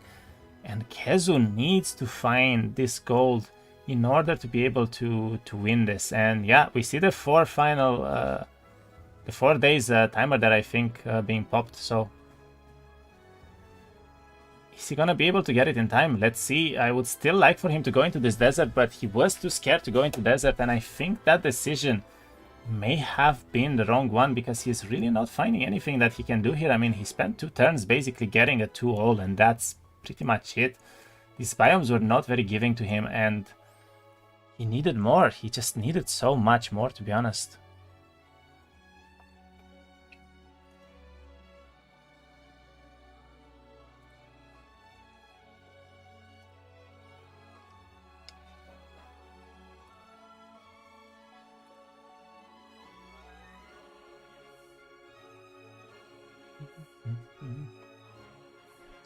I'm surprised that he's not still going for this Dark Hatchet. It would have been the best pickup that he could have had. I mean, 1 initiative and I think 1 speed as well for the opponent enemies here can be really nice to have early on, especially in these fights. So is he gonna skip that?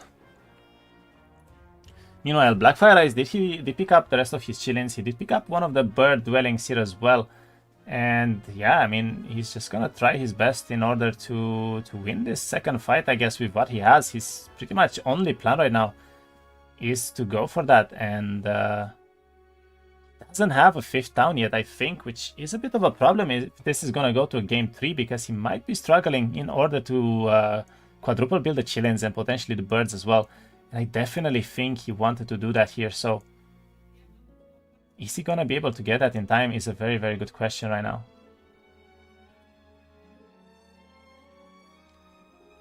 the damage that he does, I gotta say, is quite impressive considering he only has 5 attack, and I don't even think he had the offense here. He does, however, find a secondary Phoenix Dwelling and 15k gold to come with it even, which means Blackfireice is in an absolute fantastic spot when it comes to the dwellings that he has right now. And all he has to do is to find this way in order to be able to grab this, this second fight win.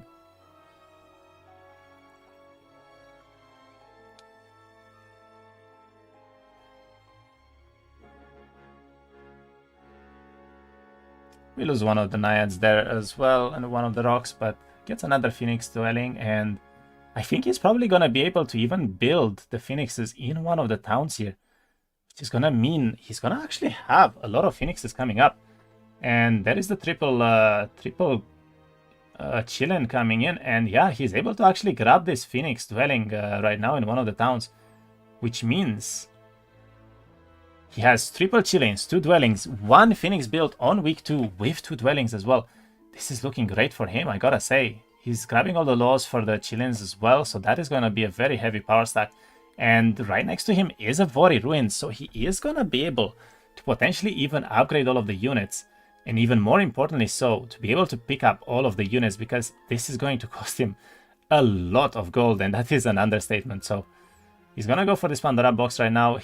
I definitely gotta say that so far the biomes for Blackfireice are a little bit better when it comes to the dwellings that he wanted here, and also the, I guess, the objectives that he can do. I mean, having a Alvari Ruins, having all of these gold boxes, having also the Spellbinder stat for him is absolutely fantastic, but he does need to find some stats still, and that is a problem that he didn't really find a solution for.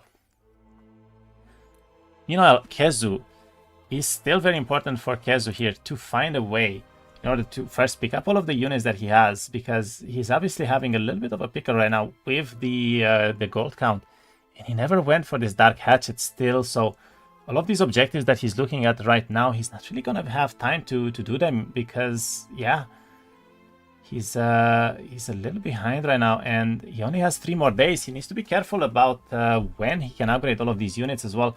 His recruitment is still level 1, which means that he didn't even get the extra growth here.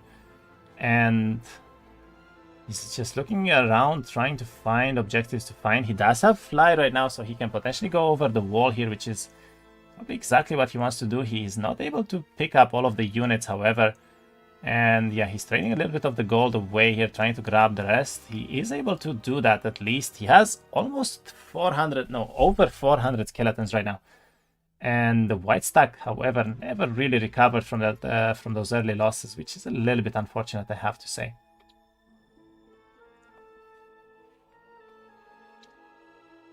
It's pretty much one-shot everything now, and I mean, his stats are looking really good. His army is still looking really good, so definitely has a chance. But is it gonna be? Is it gonna be enough? Almost 100 Kennel Masters. Actually, that is quite decent as well, I gotta say. And he gets the recruitment now, but again, a little bit too late. But I guess better late than never. It was on 131 here. He's definitely not very happy that he didn't get this last turn, and he's doing more and more fights here. He's gonna be able to grab a couple of artifacts, potentially even some resources from this biome, and let's see if it's gonna be enough. Let's get hit on almost all of the units here immediately, which means that he will be... he's gonna lose quite a little bit of army here, actually, so... Not very happy about that. Minus 11 whites, minus 2 Kennel Masters again, grabs 2 artifacts, nothing special, I believe there. Spyglass, I mean, it can be decent, but... not really something that he cares about right now. He needs immediate progression. He needs that immediate power spike in order to potentially win the game, and he's not really finding it. I gotta say, I still think I favor the growth player for the Blackfireice here, for the Chillin and the birds pickup that he had. Meanwhile, Blackfireice is doing the fight here for the Alvari Ruins, and it looks like he's kind of fine. Does lose a couple of the units. He did have to summon the Primal Remnants here, but again, this is pretty much exactly what he wanted. He has actually gone for Sorcery as well, which means his Chain Lightnings are gonna be doing so much damage. He just needs to find a little bit of power here.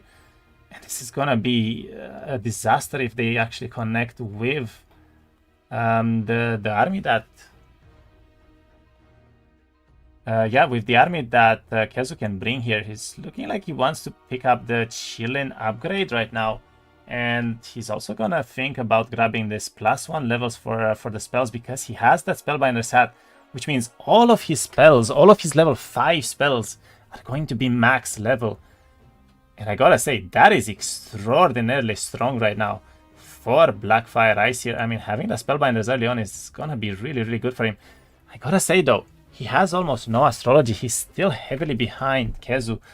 And that is starting to show a little bit, because Keszu already has fly, he doesn't. So he's gonna struggle to farm this desert quite a bit, I have to say, and that's not what you want to see at this stage of the game right now.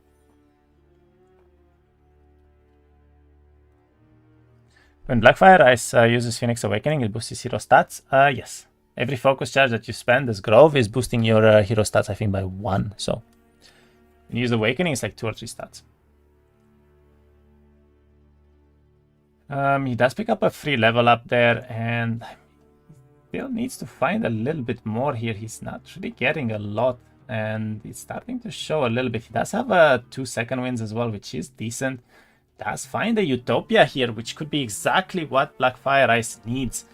And let's see this Utopia. This is going to be extremely, extremely relevant if he's going to be able to find proper spells and, yeah, not spells, actually, proper stats. That's going to be the most important part right now for him.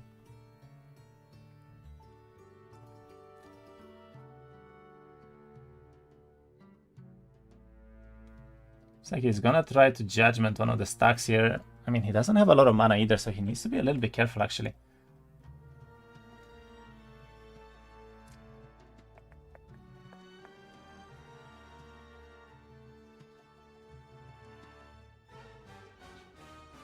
This could be a little bit painful, I gotta say, but I think he's gonna be fine still. Might lose a Phoenix here, unfortunately. Maybe not. They're not going for the Phoenix. They are killing all of the Naiads, however, and that's definitely a bit painful for him, but what can he do, really?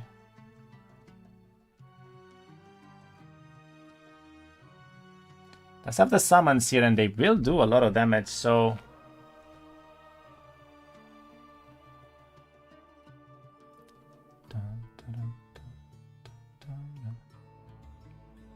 Can you explain to me why astrology is so important over, say, lower gold? The reason for astrology being so important is because astrology gives you the option to go for a late game setup. A lower gold or laws is something that you're most likely going to be maxed out or having enough towards the late game without having that early game investment, because you find a lot of objectives like, for instance, Vori Ruins or Utopias or research laboratories, right? That will give you a lot of low points. That will give you a lot of, not only low points, but they also give you a lot of gold, right? And once you have that, it's a lot easier for you to play the game. But if you don't have astrology early on, even if you invest into astrology late game, it still takes multiple days for those spells to start happening, right? And because of that, you could really fall behind. So astrology has a much better scaling than, let's say, laws or gold. Because laws or gold, you get constantly throughout the game without having any kind of investments into them in terms of your towns. And obviously, you know, if you get those investments in your towns as well, they can be quite a bit better. But overall speaking, you want to have that astrology as early as possible, because that is the one thing that you cannot find around the map unless you get, I guess, pretty lucky and you can get a lot of the altars of insight, but those can be quite random, so you don't really have a reliable way to get these.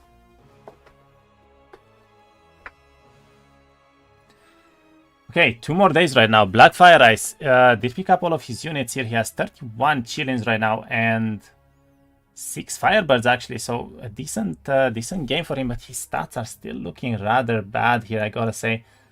And yeah, he's picking up the dwellings, I guess, with reinforcements here, recruitment, I guess, and it looks like he wants the Firebird dwelling right now. looking around, trying to see what he can find, but there's not much left here. And let's go back to Keszu. Keszu did go back into the desert here. Looks like he's trying to find some army here with relocation. He is able to do that. He is able to upgrade with this as well, which is quite important. And yeah, his army is looking decent. 500 skeletons, 200 whites right now. But I gotta say, his white stack could have been over 400, I think, and that is a bit unfortunate for him. Let's upgrade the Canal Masters. Did not upgrade the Leeches so far, but that is a very strong army. That is a very, very strong army. So looks like he's trying to go to this portal right now. He's not gonna have enough time, I believe, to be able to pop the white 3 anymore, because this is already a little bit too late. But maybe he can find some stats here in time. He is rather low still, I gotta say. Other than finding that knowledge artifact early on in the bone boots, which is not really giving him a lot of power, he does not have that much right now.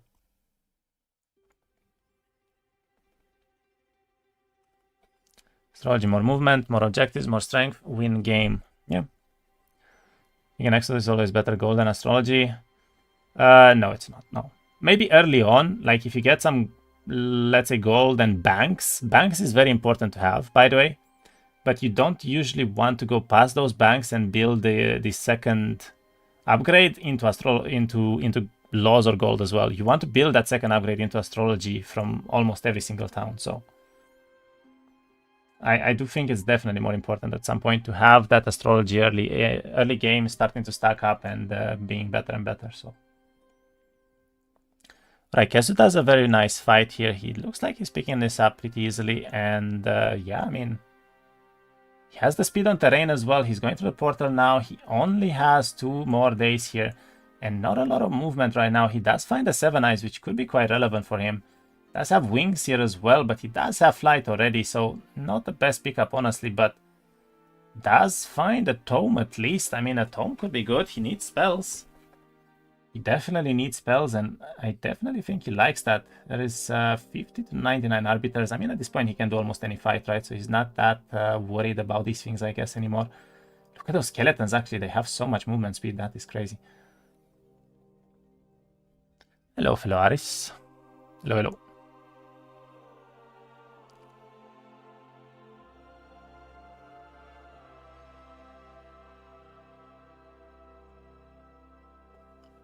Very easily done fights for him now, and yeah.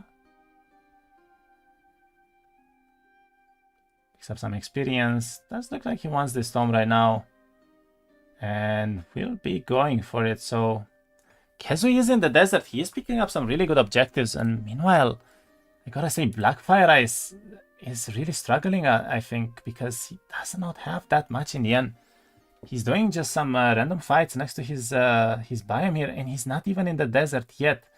On 1, 3, 2. Right now, he's basically all in on trying to get this second fight win, and Keszu is starting to pull ahead a little bit, I gotta say. Picked up Arcane Magic right now. I'm not really sure why, but I guess he wants the plus 30 extra summons here, which could be very relevant. He does have... no, he didn't go for that, actually. Interesting. But he did have a Primal Tome, so the summons here could be quite decent. He does pick up an Altar of Insight, and it looks like he just wants to find as much as he can right now, but... Ooh, does find a decent artifact there, too. It's up a little bit of extra power here, I guess, and does not have a Town Portal right now, so... What is his plan? He still has no astrology. Grove still only 4 towns. Yeah, he didn't really go for his 5th town ever. He didn't really go for the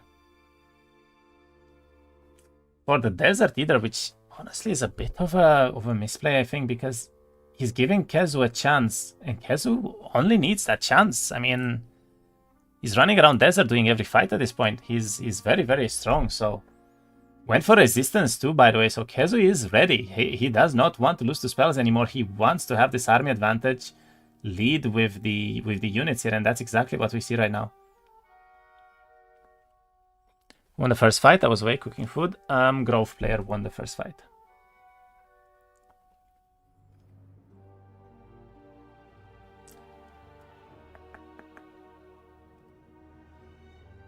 Okay, this time he's actually keeping the stack alive for the rush shots precisely so that they shoot and they he can res the units here. And yeah, he does.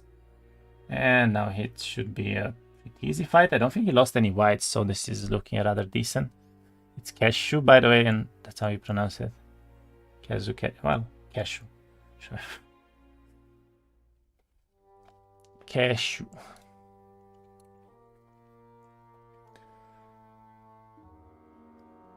He had the logistic. I mean, it's decent. He gets all the sub skills from logistics, basically, which can be quite decent. Could I say I expected a little bit more liches from Keszu here, because he did have the laws, and I think he did quad build as well, but that makes me think that he doesn't have all of the towns yet, so...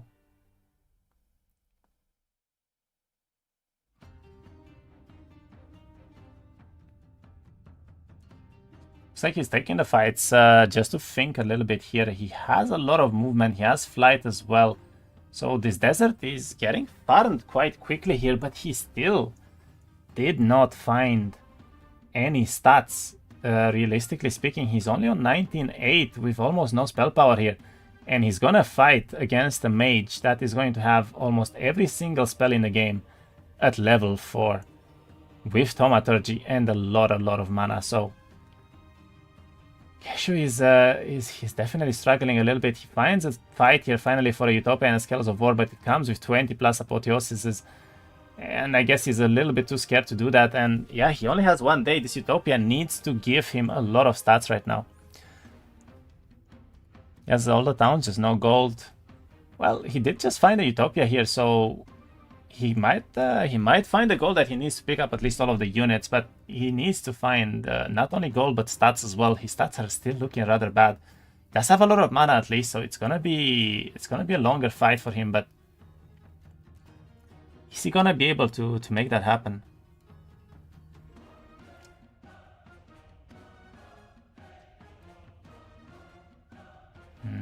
Doesn't one-shot the Death Knights, and that's not ideal.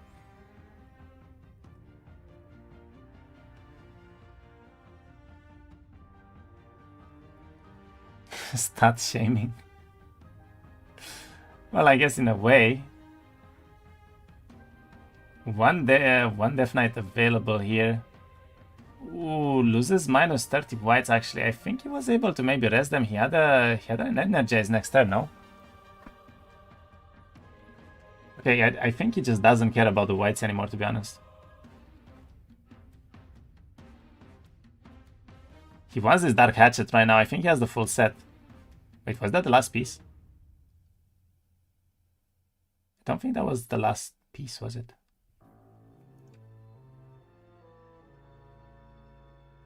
Oh no, that was the last piece. Okay, so he has the full set for the... If he picks up this Dark Hatchet here, and that's amazing for him.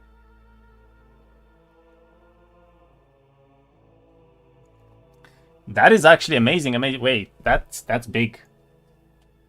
He gets well on the way as well. He might even be able to pick up this Vial of Lifeblood. At least I think he should, because he definitely wants it. And yeah, he is able to grab it, but I think if he goes for the Vial, he's not going to have enough moves maybe for the Dark Hatchet. He needs to be a little bit careful here.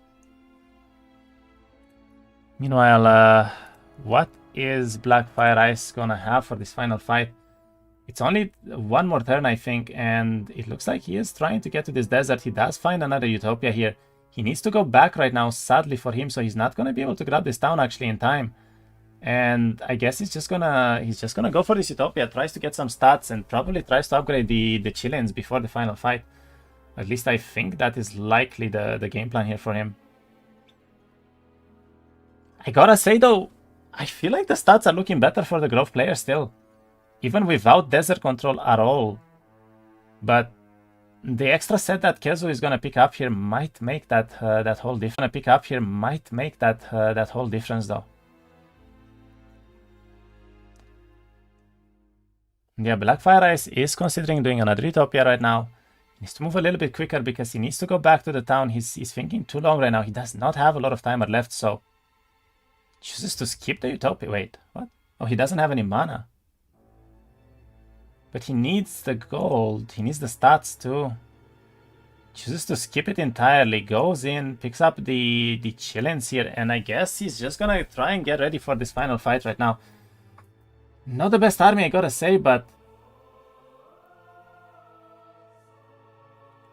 looks like he had almost everything upgraded in this town, and yeah, it's an all-in. I mean, if he wins on this all-in, maybe he has a chance here, but let's see. I would like for him to actually build a +2 spell power in the Grove Town. I don't think he realized that yet. He's upgrading as many of the artifacts as he can. He has only 10 seconds left and picks up the... Okay, he timed out. I think Keszu is timing out as well. And yeah, it's the final fight. Let's see. Did Keszu manage to build all of the units here? Actually, that's going to be very, very important.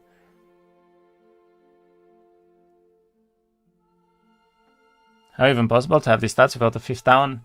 I mean, he did find a decent biome there, honestly, in his town, so...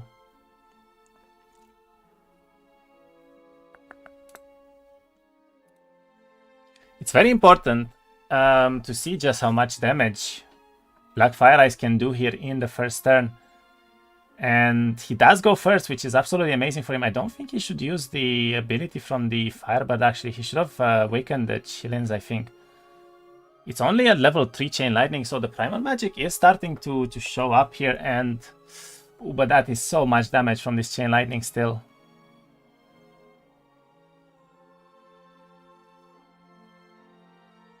That is a lot of damage from this Chain Lightning still, I gotta say. He can kill 35 of the Kennel Masters per turn here. And yeah, that is almost half of the army from the Necro player gone. Ooh. Oh no. Oh no, the poor skeletons. There was 500 skeletons. Where did they go? Necro wins? Are you sure? Are we sure about that? Wait, he just obliterated everything. Everything just died.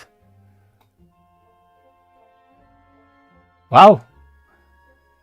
Yeah.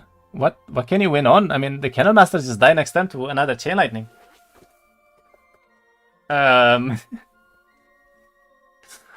Wow.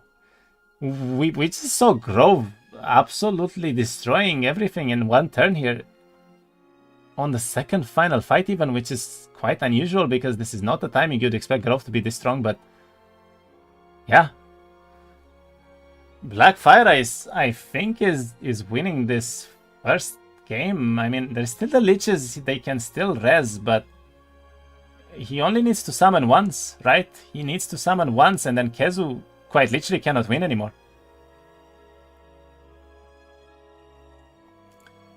Here is an interesting mechanic, by the way, for those who don't know. In case of a draw, you don't actually get a point. Yeah, you don't actually get a point in the tournament games. So both of the opponents would still be at 1-0, which means if Keszu wins the second final fight, it's gonna come down to whoever wins the first game. He does summon 400 skeletons here, though. That is a lot of army, and I think he's gonna be able to kill most of the Chillins here, but he can still get chained on the second turn, and that's gonna kill pretty much all of the skeletons still, so... Let's see what is going to happen here.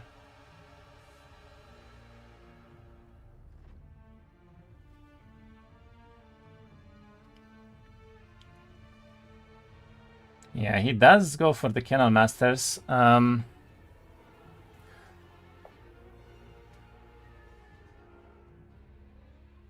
He should be careful not to hit himself here, obviously.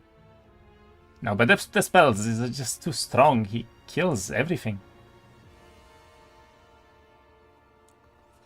Chain should have a cooldown. Well, it's on Halon. It doesn't, so... Yeah, okay. I mean, it looked kind of dicey when the Kennel Master summoned, but he still killed 400 skeletons in turn 1. He killed them again in turn 2, so... Now there's basically nothing left. The Kennel Masters died, the Liches died as well. It's only 20 left, and I think we can call it already. I mean, Blackfireice with a fantastic Grove game actually manages to win the second final fight. Even though Keszu was in the desert, he farmed a lot of the desert, he farmed all of the biomes. I mean, he's gonna look back at this game and look around and probably won't even understand what happened here, to be honest. I'm honestly very surprised as well. This was such a well-played game from Blackfireice here. The combo with strong connection was really cool to see, pretty accurate with Halon. Yeah, I mean, he played this to perfection, really. Even though he didn't find this this fifth town right in the biome, he still got everything. He has the spells, he has everything. So Keszu fighting to the bitter end here. Of course, he's trying to go for a res on the Kennel Masters, and he will try his best. But there's still 40 rocks, there's still 6 phoenixes, there's still some chillins, and I mean, one more turn with spells from Halon here, and I think it's over. It's not gonna be enough anymore. Unchecked Halon stats and no magic resist. The thing is, he actually does have expert resistance. This was with expert resistance on the side of Keszu. Keszu, sorry, Keszu. I'll try to remember the pronunciation there in Polish. He was prepared for this though. I mean, he has expert resistance. He had a 4 out of 4 set as well with initiative speed and everything, but it wasn't enough. It just wasn't enough. Blackfireice with the Phoenixes obviously goes first almost every time in this gameplay, and he wins. Keszu, at the end of the day, I guess what he needed was maybe to find Warlord Boots for the initiative and potentially some extra artifacts there, but since he couldn't, yeah, it's all about who goes first really in this fight.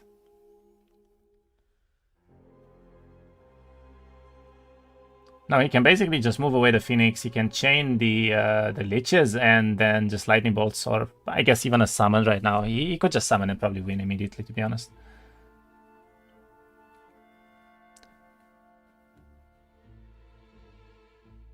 And yeah, he does exactly that. He's gonna chain the Liches away here. Then deals with the Kennel Masters probably, and there's basically nothing left, so...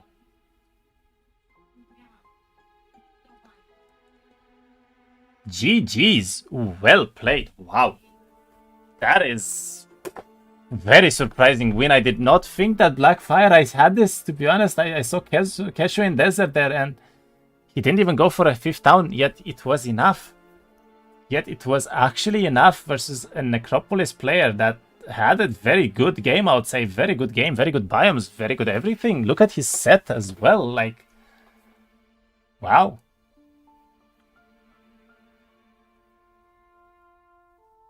GG's, well played, and Blackfireice takes game number 1 versus Exodus Necropolis, which is something that I did not think we would see today, so he's proving to everyone that Grove can maybe even be a contender for this first town, best town right now in the game, even with the nerfs to Grove to the Heroic Strike actually, so very interesting to see right now. And by the way, Grove didn't only get nerfed on Heroic Strike, the Chillins are actually weaker than they were in the last patch. Only advanced resistance, by the way.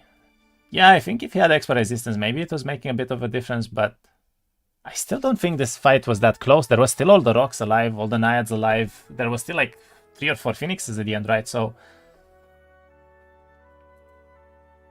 And you gotta remember, Blackfireice always had the summon potential. As soon as he summons once, I think the game is in his favor from that point forward, because Keszu doesn't have a way to deal with summons. He didn't have anti-magic, and he didn't really have any strong spells either. He had a Judgment, but with almost no power, so 16 power Judgment is not going to do much here.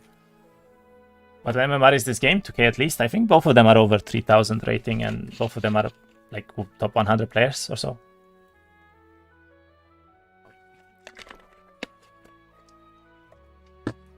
This is the highest level games that we can probably see, so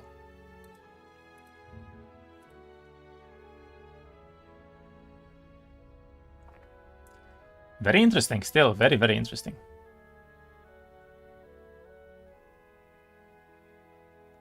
Expert is extra 15% and -1 spell level, no, and true on summons. Yeah, I think you are correct. I mean, it was gonna make a difference. It was gonna make a very big difference. Don't get me wrong, but obviously it wasn't in time, right? So what can he do?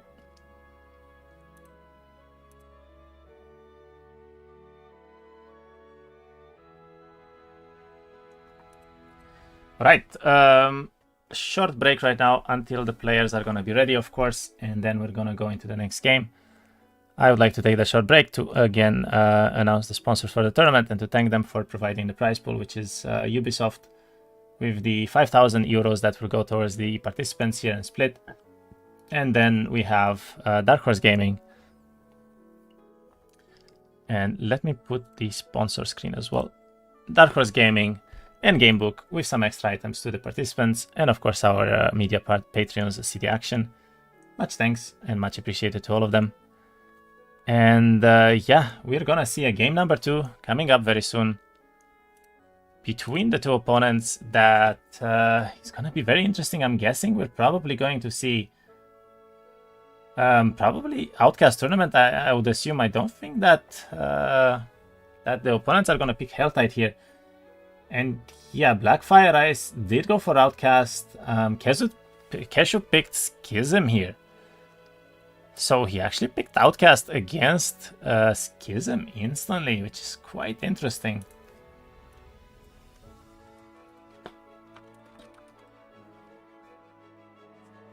And I don't know what town the Blackfireice picked again is. Guys, please don't say it in Polish, I don't know.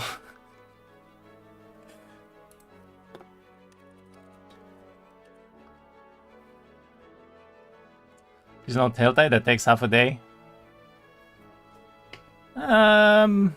Yes and no? Not really. I think Helltide might actually be quicker than Exodus, even because the opponents can pick very early on. Like, you can just rush the desert, you can pop the final fight, and then in 3 days it happens, and that's it. It's just one fight, right? So Helltide can be very, very quick, to be honest.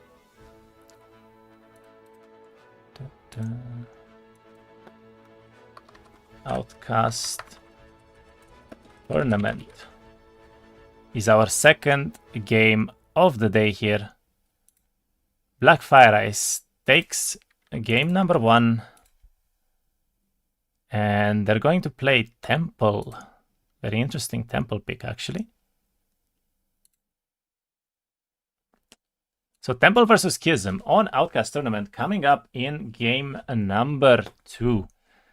And yeah, we're gonna see if Keszu can bring it back here, to be honest. Need to change the towns for this as well. So Grove becomes Temple. And then Necropolis becomes Schism.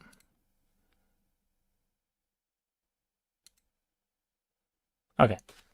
We have our game ready, and whenever they're ready, we can go.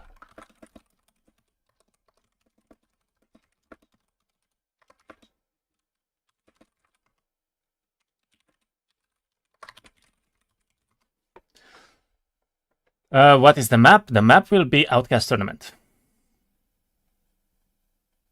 Outcast is without tier 5 and tier 7 boxes now. I'm not sure. I don't think that it was that heavy of a nerf. Let me check, please.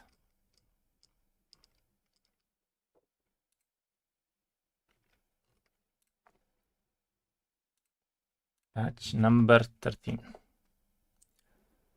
You can die versus guard still faster. I mean, it's possible. We've seen it happen last time, right? Gluehammer managed to lose the game actually in the game number 2 versus one of the fights, leading to his 4th town there in Exodus. So that was quite unfortunate, and we ended up having a game number 3, which Lexav actually won. So it could happen again. Who knows?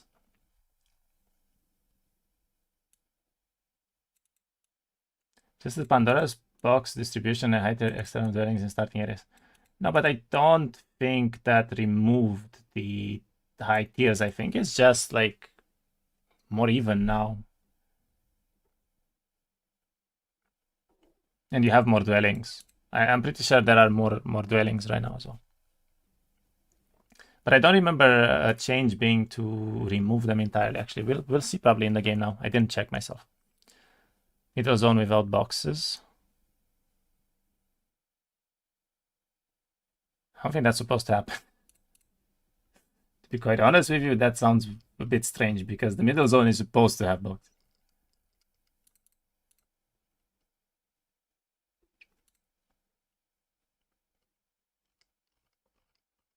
Let me go back to the players here, see if they're ready, and yeah. Let's see. Yep, we'll see in a moment, I guess, following the gameplay here. So they are starting the game. They are going to get ready and set up the template right now. And when Orzek, our partners from Behemoth Slayer, are going to be ready with the cast as well, we are going to start the game as well. Schism now the most weak castle, but still can have their funny moments. Not really. I mean, Schism got a little bit nerfed, but not really nerfed on the rush shots. The nerf to the summons was a bit big, I gotta say, because you can no longer summon from like a higher tier unit. I mean, you can still summon, right? But it's not gonna be as many. But you can still farm from like lower tier units into higher tier units. So it's somewhat relevant, but not in all the cases. But I don't think that the rush shot nerf is that big because they did get one extra initiative. And even though their damage went down by 1, being able to fire, to shoot with them, right, to hit with them, is still very, very important in games. So that one extra initiative there might not be that big at the end of the day.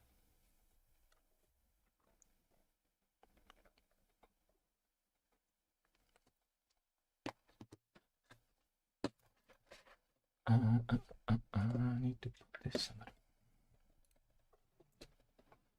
All right, I believe that the template is pretty much set up, so we will be starting momentarily here.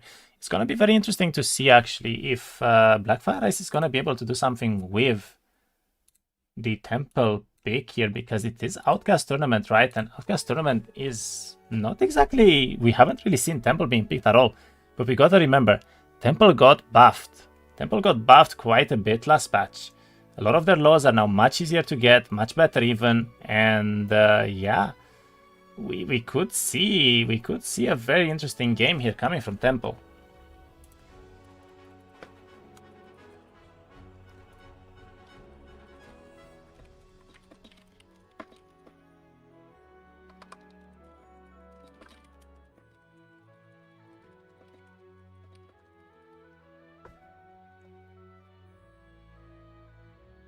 Temple is crazy now. We'll see. Definitely better than it was, that's for sure. That is for sure.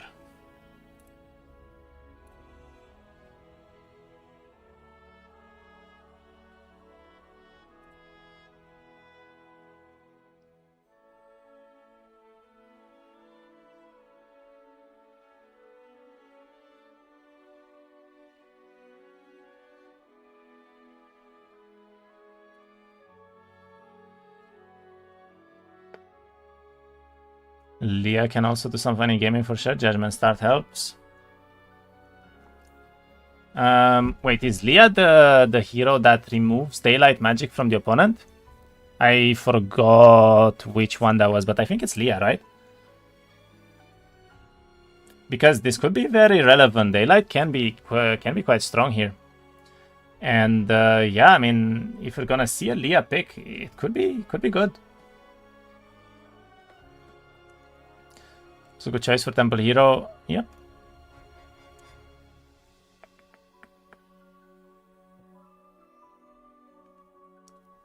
All right, they're ready. The casters are ready, and I think both of the opponents are ready. So we're gonna go into game number 2 momentarily, and good luck, have fun to the opponents. Let's hope that Keszu can bring a game number 3 here. He needs to try his absolute best, and it's gonna come down to whoever can get this higher tempo. Remember what I said always about Outcast Tournament. It is a heavy tempo game. even though you don't find your opponent, even being behind by 1 turn can be very detrimental. So it is up to Keszu here to try and find his way, to try and find a win, and let's see if he can make it happen. I hope that he's gonna be able to push back and yeah, bring this win back home for him. Also starts with Judgment Spell. Yeah, but the Judgment Spell can be great, but it's also 30 mana, I think, and you don't really have that more than once per day most of the time, so it's not as great as you think it is.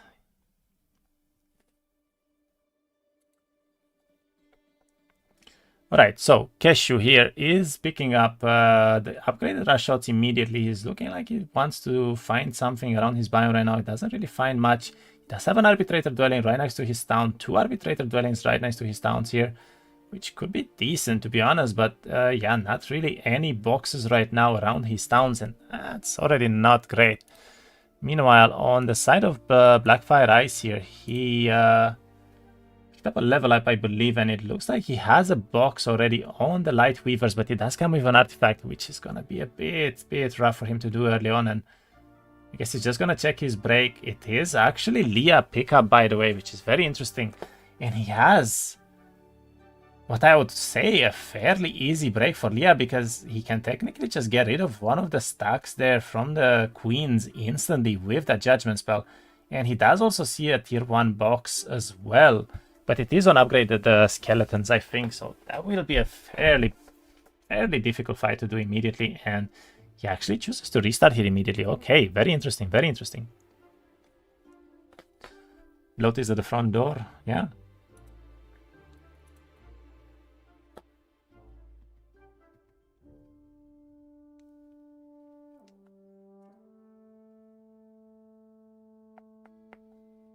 Looks like he's upgrading the marksman first here. Austringers, I guess. Does find one of the boxes already on the north side of the town here. Doesn't really see anything else. Has a lot of experience next to his second town, but I don't think he's gonna go for that immediately. He is gonna go for his plus 2 knowledge here right away, and so far a fairly weak biome, I gotta say, from Blackfireice here. He doesn't really find much, so let's see what exactly is Keszu going to find here.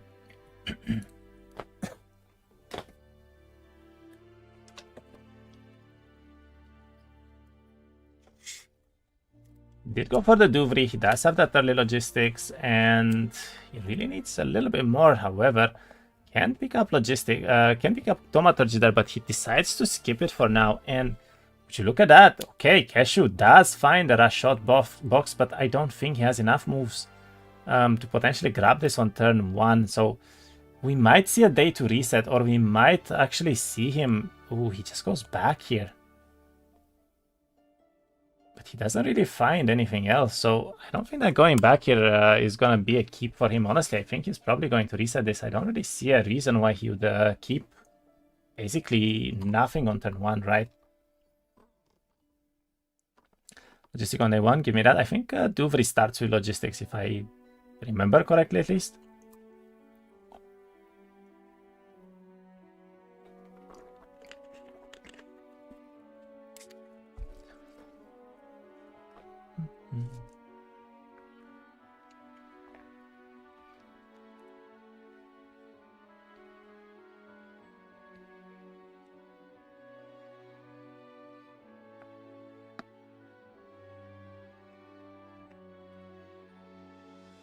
Right, Blackfireice in the meanwhile, he is doing a fight, but he has less timer than Keszu, so he's actually gonna be up to him to reset this or not. And it looks like Keszu is just waiting. He knows that he has the timer advantage, so he's probably gonna wait it out here, trying to get a free reset out of this, basically.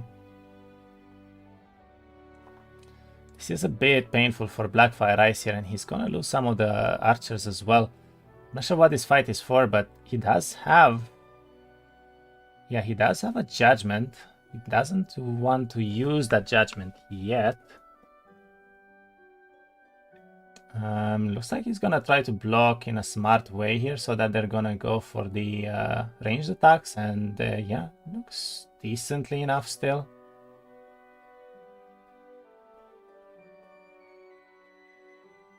Ooh, double curse there, but let's do the fight.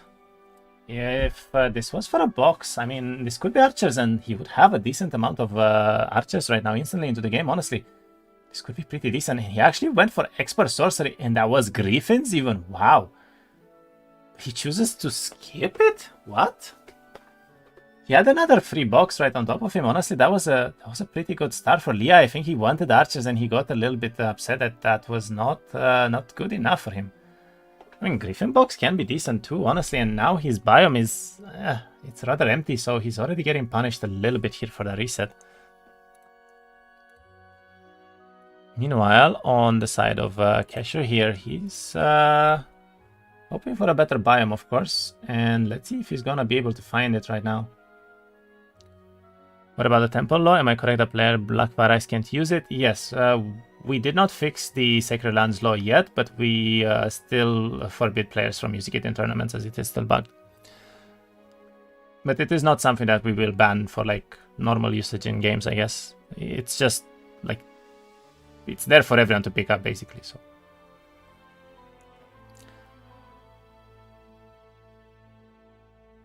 Griffins are underrated? I do believe so. I mean, that was a good box. Being able to find a tier 3 box on day 1 is definitely something important, but I guess his train of thought there was that he did lose quite a few archers for that box, and he's gonna bleed out a lot of units later on, so. Keszu here doesn't like what he's finding at all. I mean, this is the third biome where it's been rather empty for him, and he does instantly go for a reset here. He does look a little bit frustrated with what he's finding right now. I mean, he needs to find the boxes closer to his towns, to be honest, and it's not really something that he's getting right now. Good job with the last patch. I hope you can manage to fix a few bugs which still exist, and also add replay mode to analyze games. Replay mode will come later on, not right now, but it is something that the devs are working on, yes. And also there will be quite a few more bugs being fixed, you know, as we go closer and closer to the next patches. Keszu is skipping one of the boxes here from the assassins. Honestly, I feel like he would be maybe strong enough to at least try some of these, and does not get logistics this time around. So Duvri does not actually start with logistics, just starts with a free level up that you can maybe roll logistics into. So he does go for the Hoplet fight here. He should be able to do this without too many losses, and I do think this is rush shot, so this is probably a game that we might actually end up seeing being picked here by Keszu, and it comes down to Blackfireice being able to find what he needs right now, and I don't think he's very happy about his biome so far. He doesn't really find anything, to be honest. He has a couple of boxes here, but it's all on rather difficult guards. He is grabbing this. Okay, goes for the advanced daylight magic right now. And where is he going?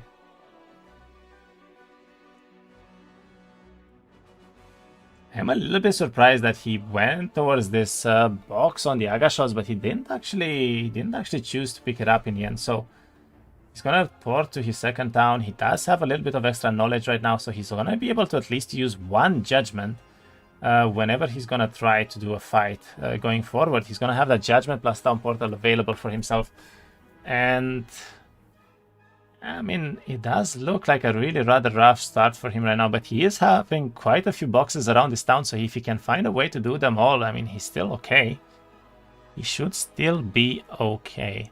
But let's see if Keszu here is gonna keep this. I mean, he did get, let's see what the box was. Okay, it was cultists, actually. Wait, the box was cultists.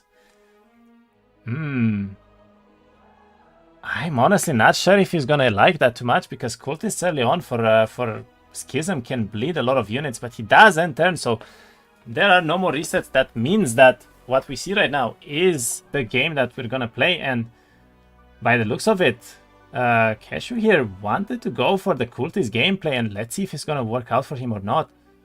This is gonna be very, very important for him to find more and more stuff right now, and he does have another box next to his second town here. That's gonna be really helpful. It's gonna have a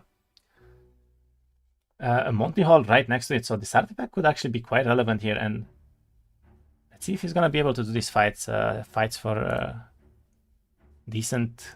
decently enough to not bleed the cultists away, because it's very important to keep this stack alive for as long as possible. This is not a ranged power stack, so it's going to be rather difficult for him compared to having a lot of rush shots right now. Meanwhile, it looks like Blackfireice is also doing a fairly big fight here. This could actually be death for him, even if they get morale on. So is he okay here? I mean, he has a very strong judgment. He can get rid of one of the stacks, but this is gonna be pretty difficult for him. Does not go for the judgment. He actually goes for a bless instead. Ooh.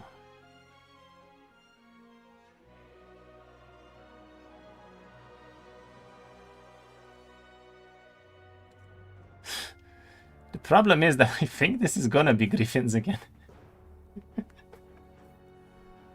That thing for him is that this is probably going to be Griffins again. And I really think he needs to cast something here. I mean, I would even not mind the judgment, even though he's not going to be able to TP back. I think he can still just portal back here. Just run back, I mean, into the town, so... gets a hit on the art. Wait, no, this is death. He needed to go for the judgment and he got greedy and he died. Okay, game number 3. I guess. When you fly too close to the sun, you don't judgment.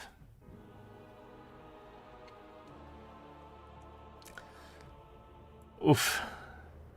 It is the second time now we're seeing the same thing. Wait. Oh no, Keszu was fine. Okay.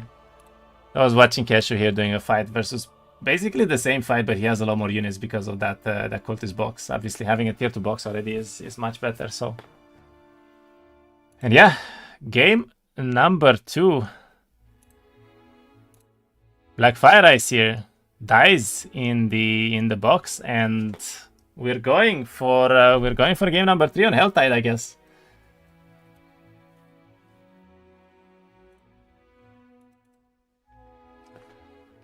GG's, well played. Number 3. What towns are left? Dungeons versus Hive. First pick Blackfire. Alright. We see a Helltide, I guess. And I mean it's a bit unfortunate, but what can you do? Fastest win in the tournament so far. I mean, he went for such a hard fight, though. That was just the very risky thing to do, right? And I do think he needed to use that judgment instantly, get rid of one of the upgraded stacks there, so that his army can actually fight. Because he didn't get rid of one of the parry guys, and they hit the archers, then that fight was just over instantly. So. Alright, player 1 is Keszu, so he's gonna play Hive, and then Dungeon, and then I need to do Score and Template. Helltide.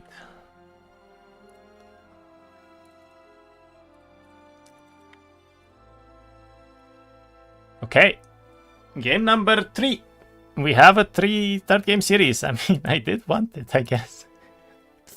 Guys, I apologize. I wanted a third series again, and it happened. I may have jinxed. Poor Hive Parasites, for what sins they were nerfed so much. Well, the sins were that they were too good, honestly. They didn't really sin anything. They were just that good. I gotta tell you, like, it's just a problem that they were that good. Player 2 Dungeon, player 1 Hive. Okay, did I do this properly? I think I did. Nice. We're going to game number 3.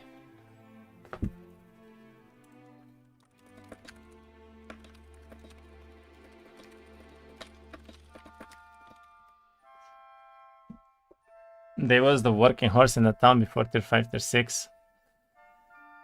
I mean, I don't disagree. I think that having a tier 1 that is strong, right? Especially the long reach there and everything, that was pretty good, obviously. But I think it was a bit of a problem because we buffed them too much.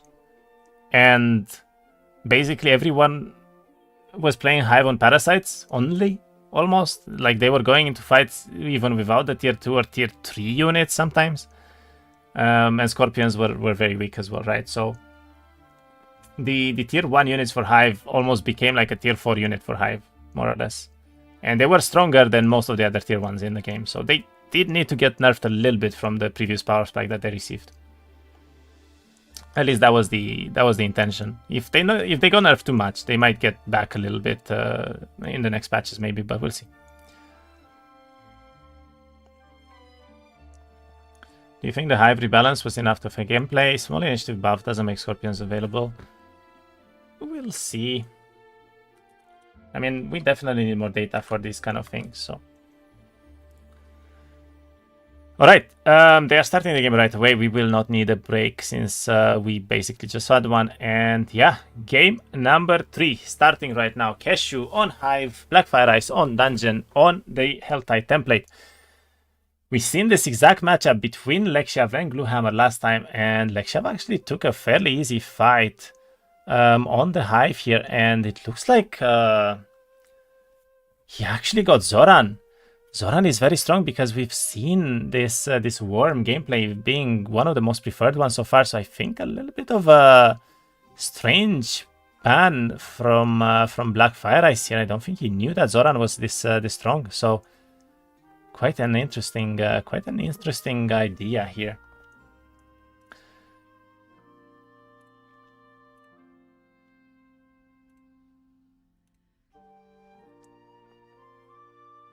He's playing Zdakron. Ooh. Okay, we have a very interesting matchup, I gotta say. I mean, we're basically playing a very heavy spell reliant mage here versus Zoran, who is gonna go full on worms. And here's the thing, there are worm. I cannot spell that properly. There are worms creature banks on this template. If you can actually get a lot of those on Zoran, they will be absolutely amazing to have for Keszu here. So we'll see if Blackfireice can do something on the spell heavy approach here, I guess. I like this approach of steady changes instead of huge patch. Yeah, I mean, that's exactly what the devs want to go for, of course, and that's why we're gonna have like balance changes and shifts throughout early access, at least for sure. Maybe even before, maybe even after, sorry.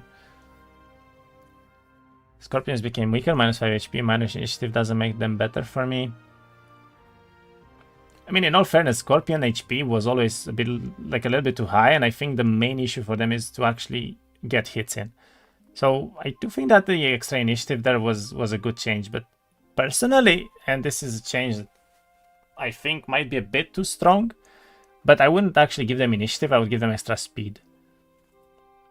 Right, I think that the Scorpions, the main issue with them is that they can't actually hit anything. Even if they have initiative, they don't make that difference, that distance to the units in time. So I don't think that minus 5 HP there was that relevant, to be honest, but I do think that the initiative doesn't actually give them as much as, for instance, +1 speed would be giving them. I think +1 speed might be a much better approach, but as I said, it could be too strong because then Scorpions will basically reach in 2 turns almost anything on the map, and that can be a little bit risky.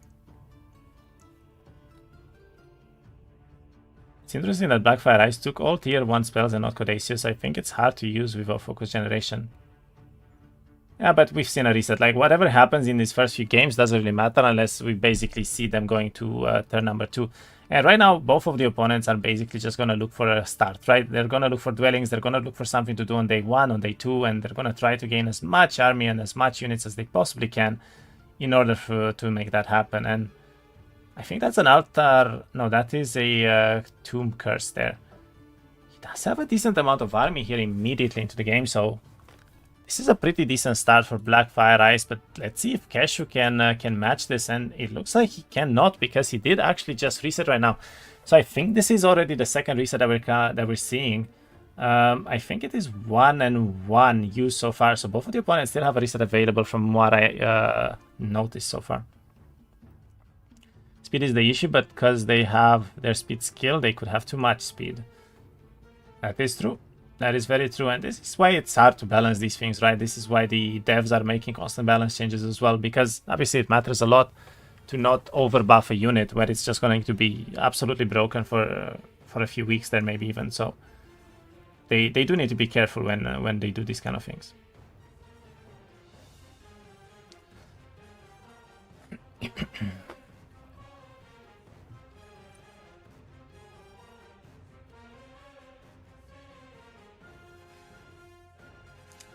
Alright, will they keep or will they not? This is gonna be the very end. This is game number 3 of a best of 3 series. It is 1-1 right now. Keszu on Hive here against Blackfireice on Dungeon, and looks like Keszu doesn't really see a lot, but he does have 2 dwellings. However, they are a little bit blocked by terrain and somewhat far from his town, so he's not very happy with them right now. I do think we could still see a potential reset coming up here, and looks like he's already making some astrology investments, which is quite interesting. And yeah, he's building immediately towards the worms here, and he wants to gain as many as he can before he can do some of these bigger fights. But I think what you want the most as the Zoran here is actually to have some areas altars or some kind of gold objectives closer to your towns, because you want to have that early gold in order to be able to build the worms very early on, and he didn't really find that, and it doesn't seem like he's resetting either. So this might be the map that we're seeing. Let's see what Blackfireice can see and find here, and if he will be able to get the tempo that he needs right now.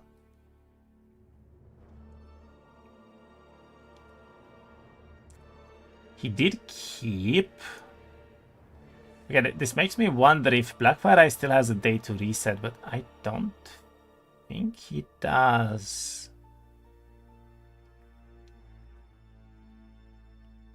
He's thinking about going for the gold here. He's a bit indecisive in between gold and resources right now, and it looks like he's gonna try to get some of this gold income early on.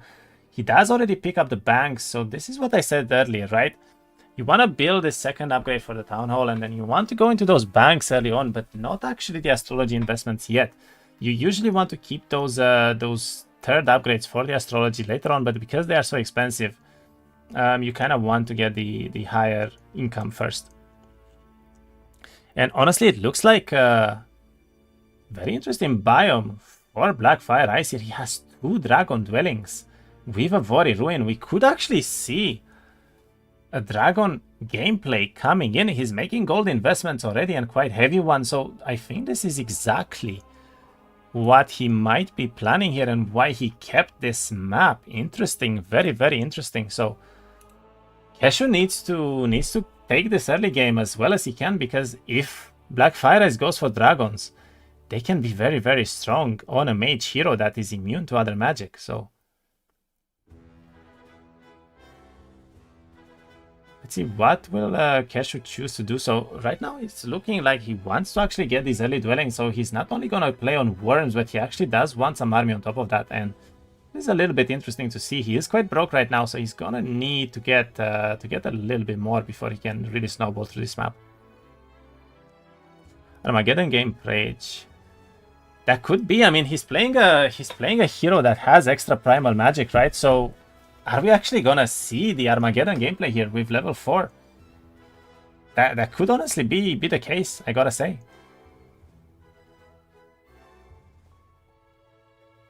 Black Dragons and Armageddon, one can dream. I mean, you might think it's a dream, but honestly, this could very, very easily happen, because he does have a Alvari ruin, right? With that Alvari ruin, this is going to be a lot easier for him to actually build these things. And we see the Expert Swarm being picked up here by Keszu already, and I guess he's just going to pick up these 2 dwellings, and probably from there try his very best to maybe get this worm dwelling that he has, which I didn't notice early on. He has a worm dwelling right next to his town as well, so if he can get enough army to grab this from the Primal Remnants, Keszu is going to be in a fantastic spot as well, actually. Does not have a TP right now. He's a little bit stuck in the area that he's in right now here, and let's see what he's going to choose to do. His timer is ticking down. They are both spending a lot of timer already, actually, so.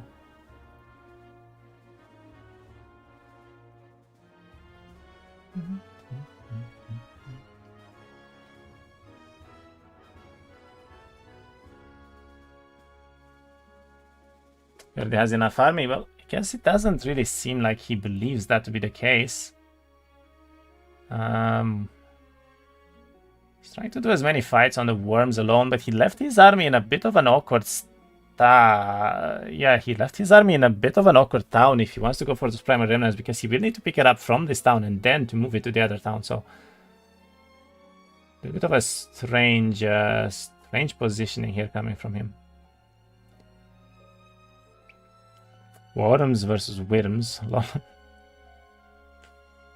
I would have actually liked for him to just pick up the upgrade, pick up all of the army and play with everything, because I do think that he had enough army to maybe do these primal remnants potentially on the next day. But yeah, it just looks like he wants to get his 4th town right now, and then he's probably gonna come back towards that town on day 7, if I would have to guess. So on day 7, he's just gonna try to do this box plus the... That's a lot of extra value, though. This is gonna be like 90 primal remnants, though. I mean, maybe it is the correct choice to not go for that yet, just because of the extra objectives. That's one of the highest fights that he can probably find in the biome, to be honest.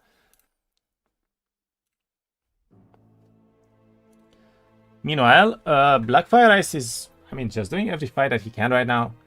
It looks like he's doing them rather well as well, so he didn't lose much of the unit so far. He doesn't really have much yet, but... Double object guards, it's actually triple object guards, because it's a worm dwelling with a Pandora box, and then I think a 10k XP objective as well. So that is as difficult as it gets, to be honest. And as I said, I think it might be a good idea for him to not go for that right now, because it could be death, in all fairness.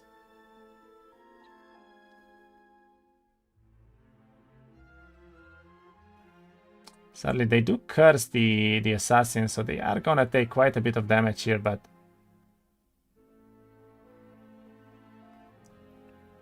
Ay, he gets morale done and loses more.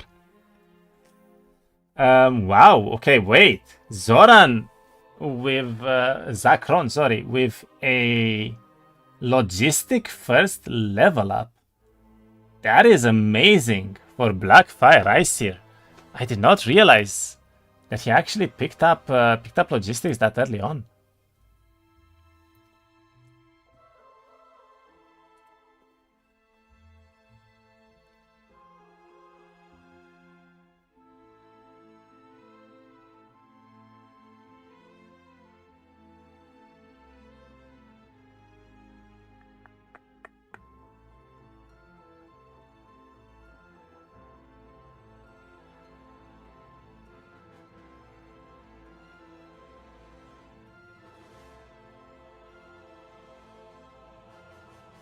Okay, I don't really understand why he moves troglodytes forward, and then he was like, nope. I changed my mind, I'm sorry. This is gonna hurt a little bit. A little bit more. Yeah, maybe not the best fight here, but it's okay. He loses 10 troglodytes. It's gonna be... I mean, it's gonna be good enough, right? He picks up the crystal cavern here, which is very good, because I do think that dragons do require crystals, so if he does go for the dragon gameplay, this is going to be very, very good scaling for him to get already on day 3, and yeah. Let's see if he can make this happen. He does have a lot of resources. He's going to pick the sawmill next as well, and it looks like he really goes all in on the dragons, but he needs to find a way right now in order to actually do the dragon dwelling, because this is not a lot of army yet still, and I gotta say, he's going to be in a bit of a rough situation if he's gonna try to do them. He loses almost everything, and he's just gonna have dragons left, because the opponent can always just go very, very aggressive and try to push early, right? So you wanna keep as many units as possible, but that might not be possible for him if he wants to go for this this game plan. Meanwhile, on the side of Keszu, he is going for this 4th town. He did pick it up already, and he managed to get it right in the town right now with the Zoran here. So that is very good for him, and he already has 2 astrology points, so he might be able to get the 2nd win very early, but I don't think he can even use it. He only has 1 knowledge, and I think he's a little bit upset about that right now. He really needs to find some stats here, and it's not going to be the easiest thing in the world for him, so...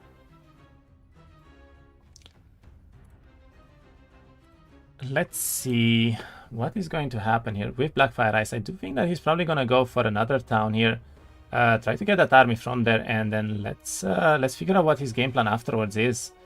He only has 2.7k astrology, but that might be enough to still give him this second wind.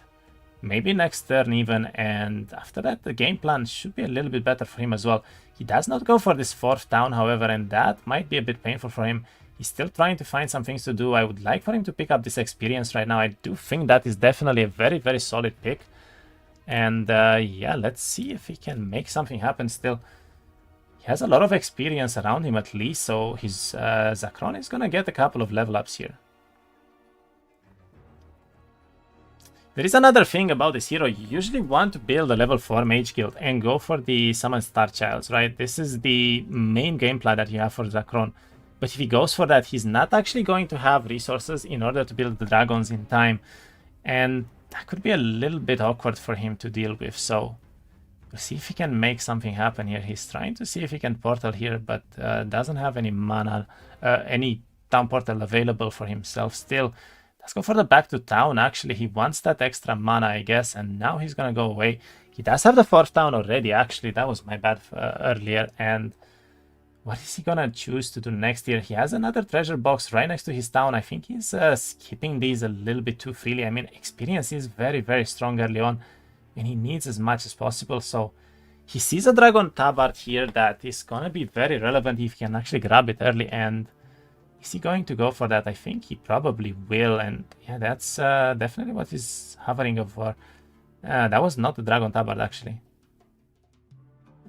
Yeah, this is a bit of a wasted turn now because of that.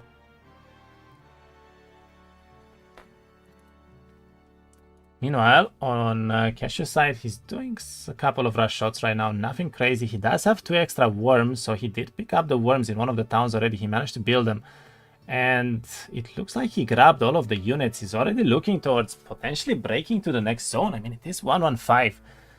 The opponents don't want to take this game very late, but I do think that grabbing that dwelling first with the worms might be the better choice here. I'm just not sure if he's strong enough to do the primal remnants just yet. So Cave Palace costs 17.5k or 15k per building. I don't know the exact number, honestly. Hello. Is this Helltide just got on? Yes, we have a third game right now on Helltide because Blackfireice ended up losing the Outcast tournament to a box. And looks like an offense pickup here from Keszu, but he does go for the combat still. He does not want to get that early offense, which is quite interesting. So he's gonna try to play this on basically just a very, very good tempo game here. And honestly, that is a doable fight, isn't it? Scorpions plus Chanters here, I think. And Keszu might have a very early break into the next biome. And that is a very, very easy fight for him.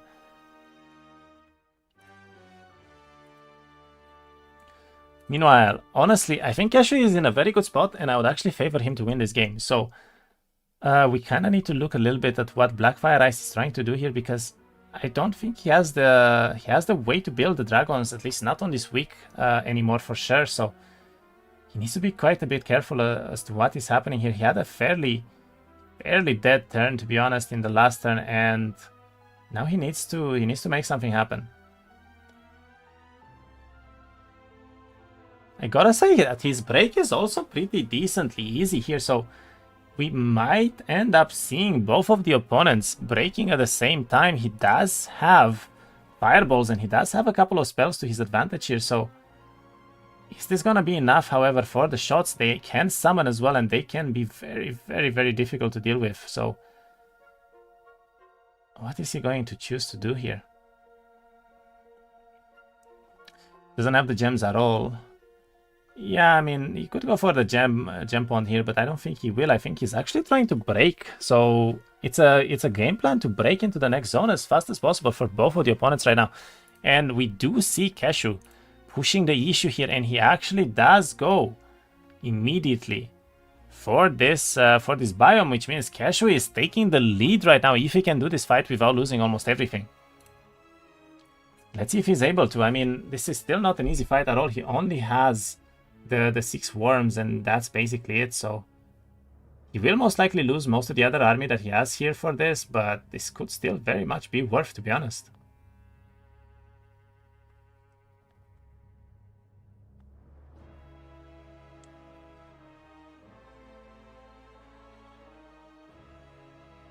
Very nicely done so far. Does get an explosion there on 2 of the Scorpions and kills almost all of them. And yeah, he will lose a fair bit of the army here, but I think this is still enough. He did grab one of his corpses there. That might not have been the best idea, but gets a nice morale. Does get hit from the Scorpions here as well, which is a little bit unfortunate. I mean, I don't think he cares about the meat too much. The 6 worms there might be enough to do some of the creature banks, and once you get those creature banks, you can get almost anything else into the game. So let's see what exactly he's gonna do here.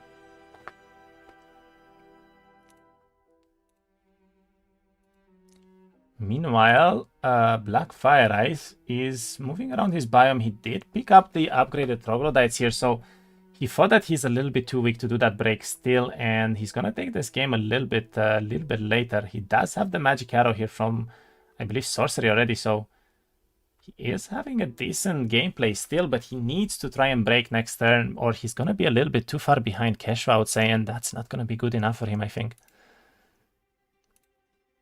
Meanwhile, Keszu is going straight for this town. He doesn't really find any creature banks immediately on the road, which is a little bit unfortunate for him, honestly.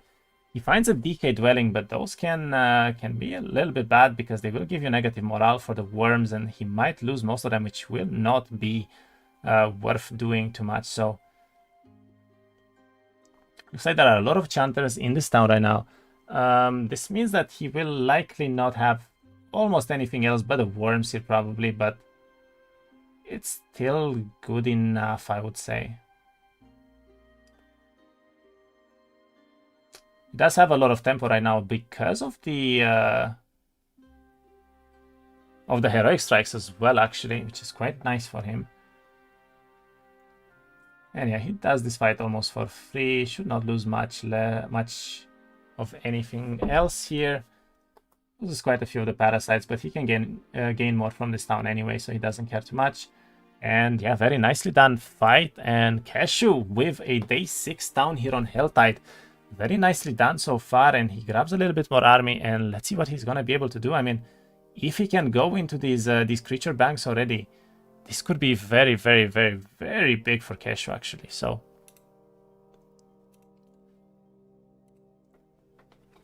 meanwhile, we see Blackfireice here just prioritizing a lot of the dwellings so far, and his army is looking stronger and stronger, I gotta say. He has a lot of gold now as well, but he still needs a way to catch the game here a little bit. He does have a back to town, which means that he can actually upgrade the rest of the troglodytes. And yeah, I guess he's just gonna try to probably break into the next town very, very soon. I think he's still looking to triple build here. Maybe the Minotaurs only, but is he gonna be able to do that in time?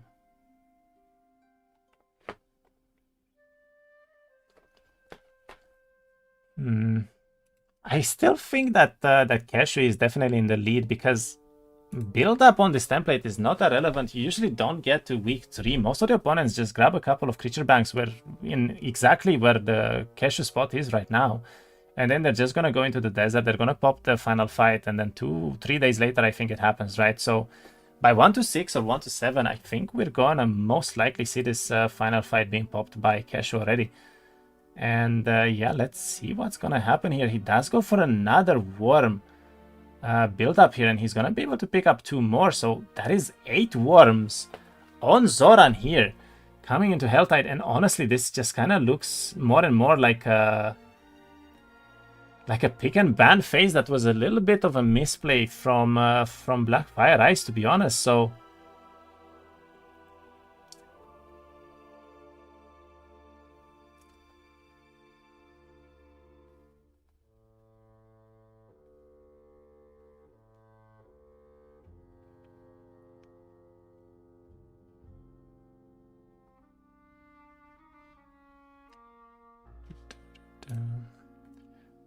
right, Keszu is going into his first creature bank here, and it looks to be a small one. I think they're up to 40, right? So this is gonna be 8, the red knights. I think it might be 8, but we'll see in a moment. He will lose a fair amount of army here, probably. He's not gonna be able to kill a lot of the stacks here before they move, of course, and that's gonna be a little bit painful, but I think he's okay as long as he just does not lose the worms. He's gonna be fine.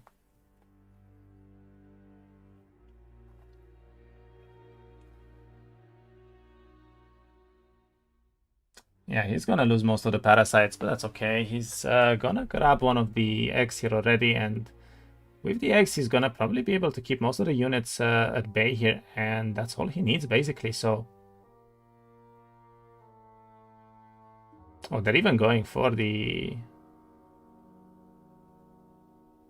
summons there, and yeah, he's gonna be able to do his 5 for almost free, I would say. He can even explode all the 3 stacks here.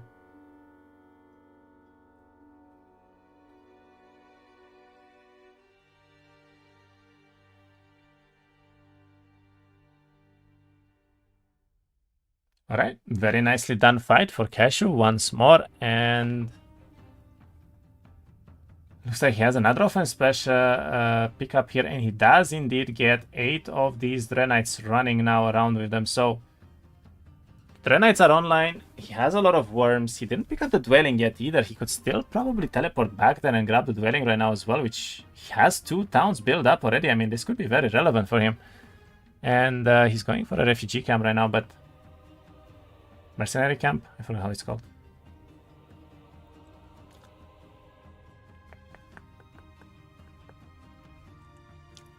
Does he have Lord Vatonta Law? I don't think he has it yet, but he probably is very close to it, if not. Meanwhile, Blackfireice is also doing a fairly large fight right now. I'm not sure what this was for, but we're about to find out in a moment. He is using Firewall by the looks of it to kill some of the extra Scorpions here. And yeah, this should be a fairly easy fight, I think, for him.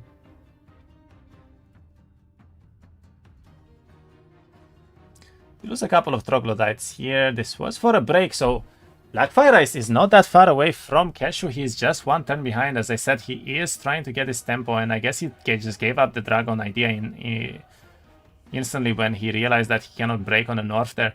Doesn't really find any of the creature banks on the road here, so he's not very happy with what he's seeing, I think, right now. Then he finds Cavaliers. I mean, honestly, Cavaliers dwellings for this zone might be better than the DKs because he will not get the bad morale here from them. So fairly easy guards, and let's see. It's gonna be an interesting game with DKs versus Cavs, if anything.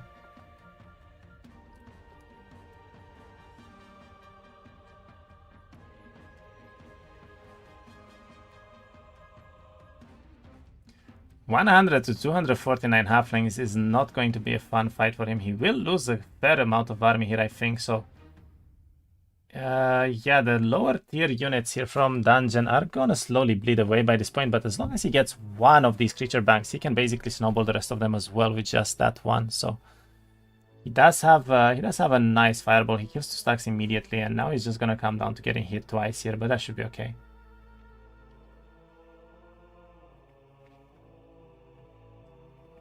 Yeah, loses a couple of the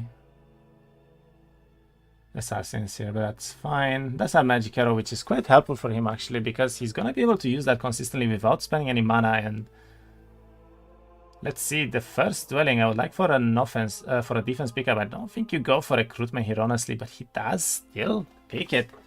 It is already 1-1, so that recruitment pickup is a fairly strange one, I would say. I mean, he's not gonna benefit at all from it if the fight happens early.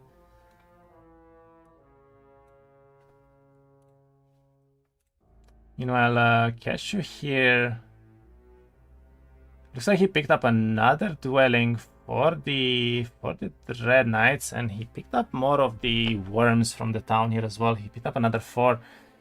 He's getting to a really decent amount. He actually has the worm law even. That's very, very decent for him.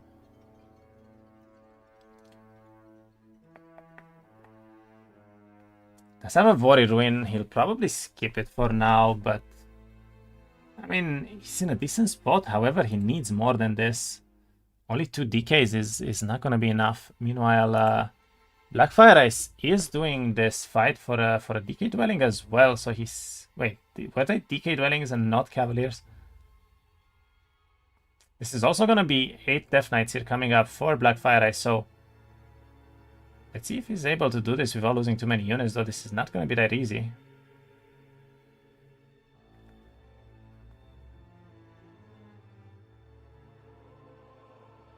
And they skip that. Okay, one of the stacks does go for the dancers here, which is actually really nice for him. But he is losing quite a few units, I would say.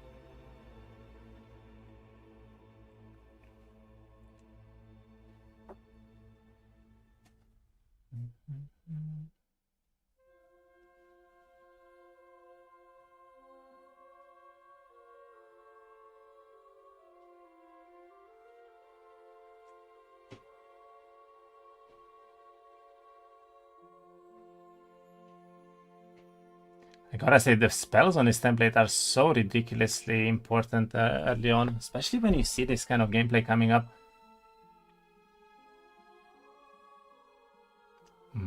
Okay, does give out the minus there. He might get hit on the Minotaur stack, which could be a little bit unfortunate, but maybe they go through the fire. They do go through the fire, and that's actually very, very nice for him.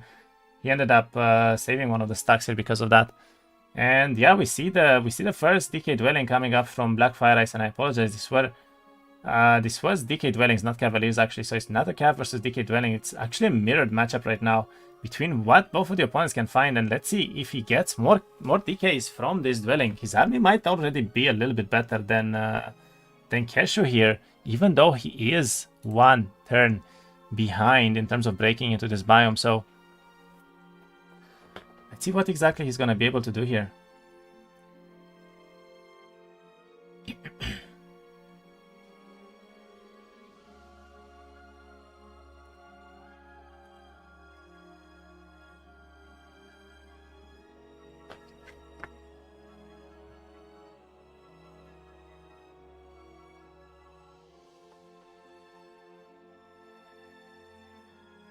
Okay, we have a Thaumaturgy pickup, and that can be very relevant later on as well, because he is playing the mage after all. Ooh, that is a maxi, and he chooses to skip it, actually. Interesting. So that's gonna be a lot of DKs, but that is a little bit too difficult for him to do right now, and I guess he wants to be on the safer side here. So he's gonna skip it for now, but that was also very, very far from anything. I guess because he didn't have any mana, it's actually gonna be a bit difficult for him to do this.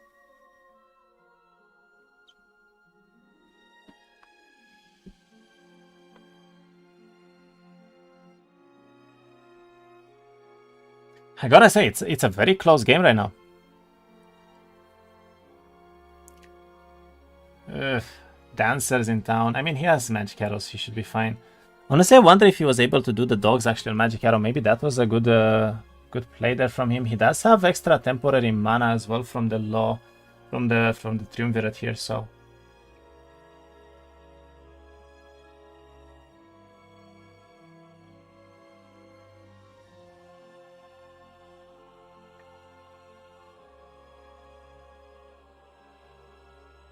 chooses to go for a haste, grabs a hit on the dancers here, and I guess he could try to go for a magic arrow. Yeah, magic arrow as well.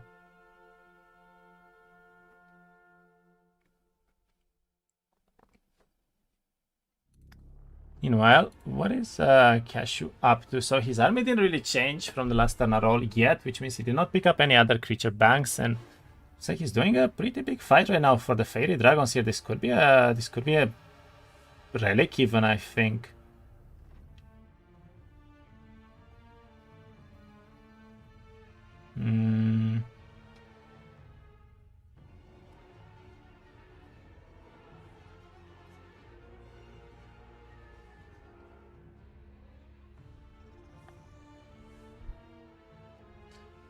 I don't know if it's enough against worms with specialist. Also no DKs because no mana. Yeah, I mean, the fact that he didn't pick up the DK dwelling there is definitely going to push him back a little bit, because he wanted as much tempo as possible, and he's gonna have to give that tempo up a little bit for now. So,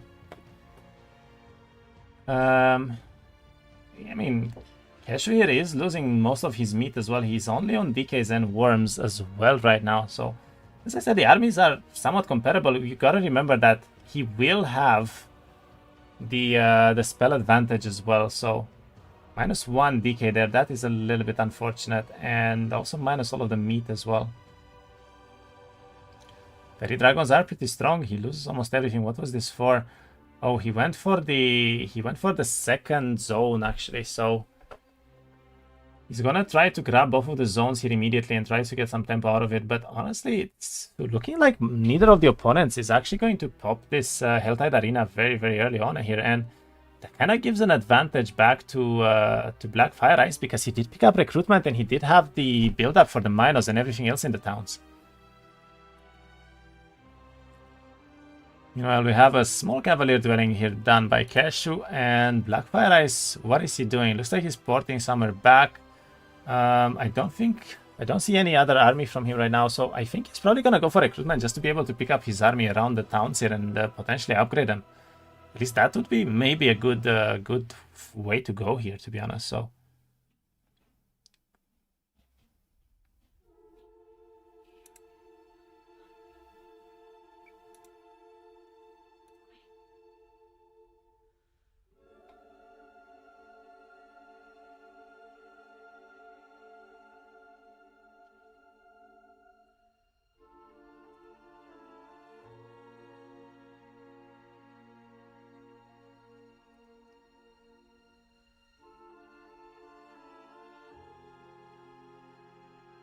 Okay, so Keszu does have offense now. He does pick up a couple of cavaliers. He did bleed 3 of the Dread Knights already for this objective. So while he's gaining army, he's also kind of losing a lot of army here, and that's not great for him. He does have 4 more worms in the town here. He did not triple build though. He did not pick up the dwelling either, but it looks like he wants to do it now. And I mean, if this game goes late enough, I guess he does have the advantage on the worm build up here. And yeah. Picks up another 4 cavaliers. That looks like he wants to pick up this this Vori, but it is a double box with that, and that's not a fight he wants to do right now. That's fine, the Troglodyte Throne, which could be really good, and finds the offense Sigil here as well. Actually, that could be quite relevant for him. There's a fairly big Troglodyte Throne here. This might end up in him losing a couple more units. This is the problem when you're playing on worms. You're kind of expected to lose most of the units around them. So let's see if he's able to do this without too many losses right now.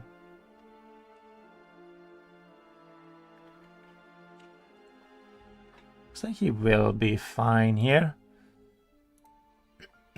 Meanwhile, Blackfireice is also pushing towards his second biome, so looks like both of the opponents kind of having the same idea. They just want to tempo into both zones, try to pick up as many creatures as they can. But look at this Blackfireice army. 210 Troglodytes, 90 infiltrators here, and this is looking better and better for his recruitment gameplay, I gotta say. I mean, he has decent stats as well. He has a decent hero. He has the logistics, which I'm not sure if Keszu managed to pick up yet, so...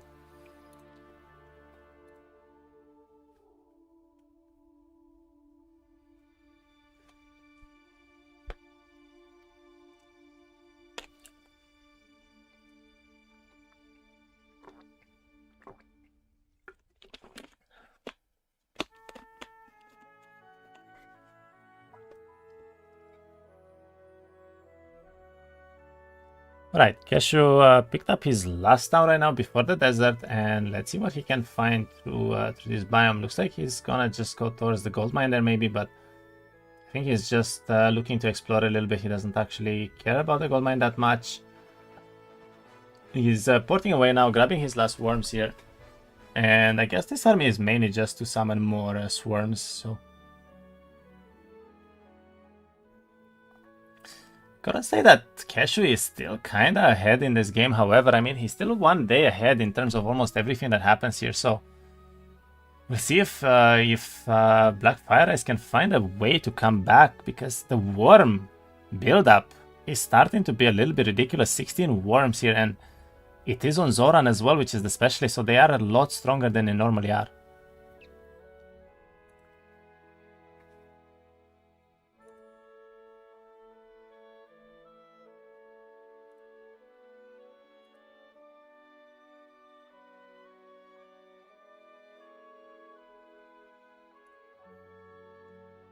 I thought that the turn isn't ending, but Keszu is just looking around, trying to figure out what his next move is right now.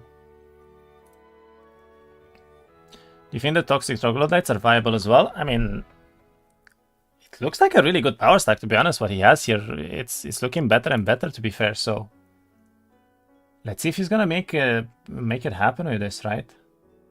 He still needs one more point for the second wind here, which is a bit unfortunate, but you will probably grab that next turn at least. And this army is starting to look very menacing, to be honest. This is 100 plus Scorpions here, so it's not going to be the easiest fight in the world, but he should not really struggle against this either.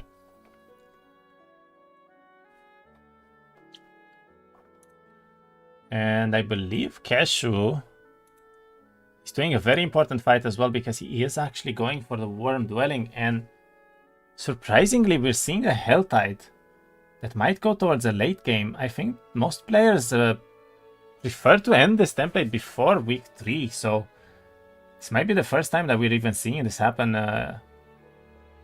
overall in this template. And yeah, this is a very easy fight for him now. He grabs the finds logistics, but honestly that is such a late pickup. I don't even think that was worth for him anymore. And yeah, he gets 20k XP here.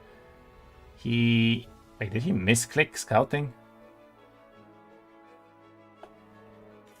Oh no, he misclicked the scouting pickup there. That is such a painful misclick too. I think he thought that it's logistics, he wanted advanced, and then he just picked it up by mistake. That is a little bit unfortunate for Keszu here, and so he has 8 Red Knights left, so he lost one more somewhere, but he has 18 worms by now, and this is gonna go for a most likely third week, so let's see what Blackfireice can do here. He's still struggling a little bit versus the Scorpions right now, and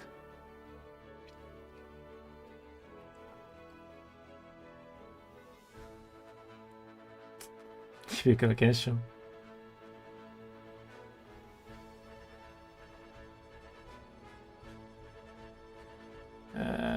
He's gonna get hit hard here. Oh no. Owie. That was, I mean, I don't know why he didn't move back. A little bit of a misposition. I don't know if he realized that he was reachable there. Misclicks in this game can be catastrophic. Yeah.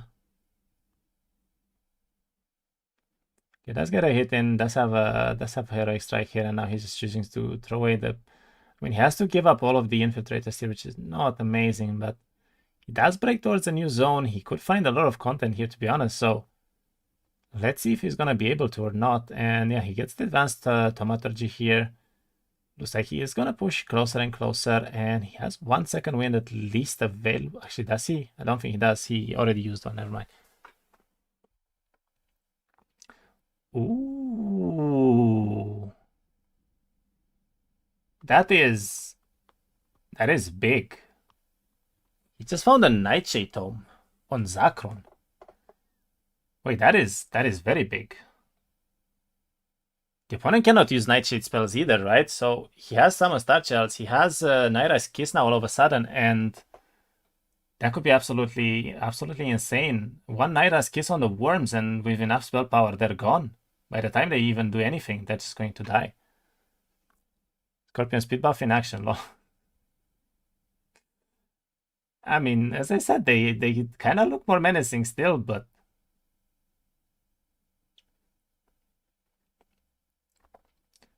he loses a couple of troglodytes here. Doesn't really matter too much.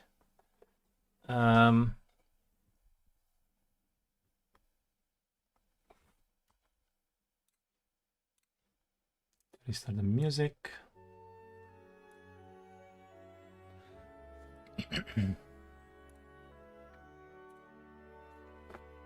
Let's see, what is Keszu up to? Looks like he's not pushing towards his other town yet. He did do a Vori Ruin, however, which is very interesting. And by the looks of it, he might want to go through these Kirin Horns here. Maybe trying to find some content closer to the break here, but lost another DK. I mean, his power stacks are still not looking that great, I gotta say. And his resources, however, are looking absolutely amazing. It is 1-4 and the final fight did not pop yet, which means that we're gonna see an almost guaranteed third fight, third week here coming up from these two opponents, and that is quite interesting. That is a very late Helltide arena that is going to be popped.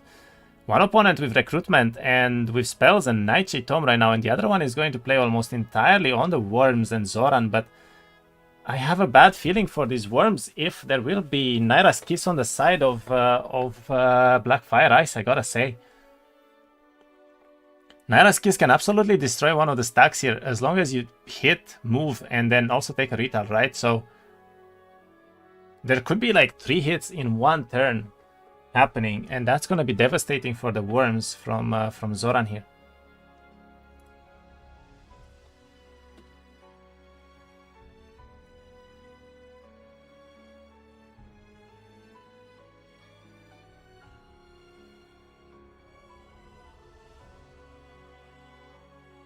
I think it could be good to get the minor loss here at this point. I mean, he has minors in almost every town, I think so.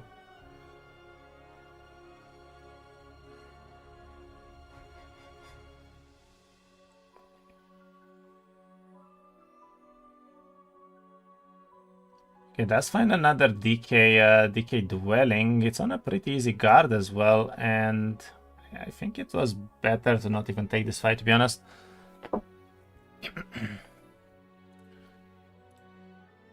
Let's see, will Keszu find something to do in this side? He's grabbing advanced logistics now, but he does have the scouting level up that's going to make his skill tree a lot worse. He does find another 2 DK dwellings here, however, wait. So that's amazing for him. And a monastery as well. All of a sudden, Keszu's army is going to get a huge power spike here, and this is a big one as well. I think this is 12 DK, so very nice power stacks coming for Keszu in this turn. At the exact same time, we see an exact same size here done by Blackfireice, who will actually maybe lose quite a bit of army here. Looking at this, this is not going to be that easy for him. He doesn't really have that much yet, to be honest, and he might give up quite a few DKs, 4 DKs doing this basically.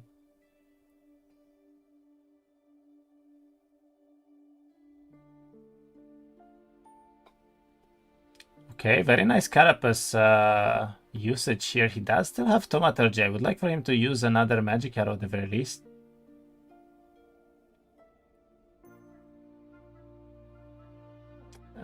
Does get hit by the 40 stack there.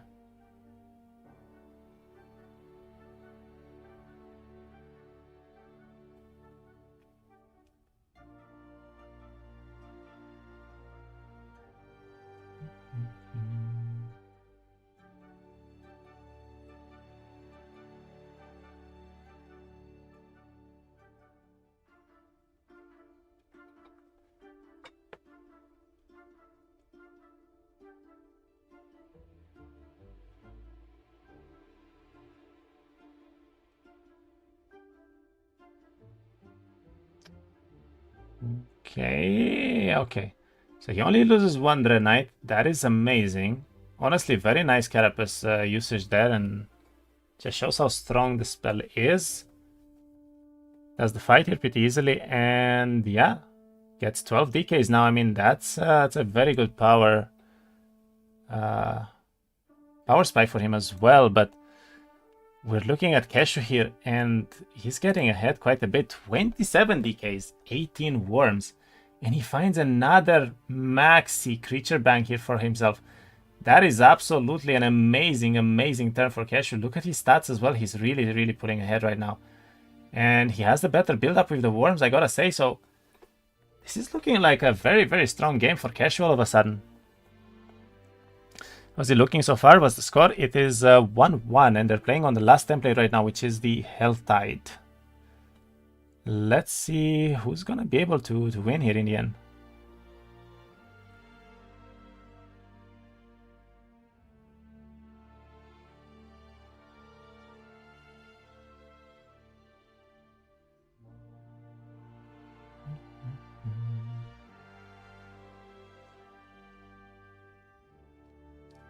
Very nicely done fight by Keszu, and he's getting more and more level ups as well. Looks like he did pick up the focus generation, I think, from the battlecraft there, and very nice artifacts around him actually as well. He has a lion shield. He has the Pandora box on the huntresses there as well.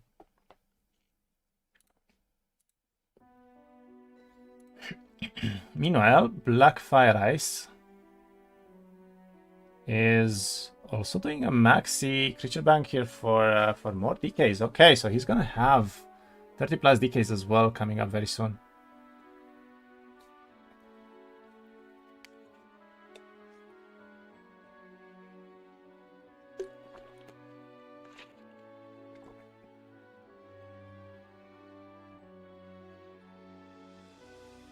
Dun, dun.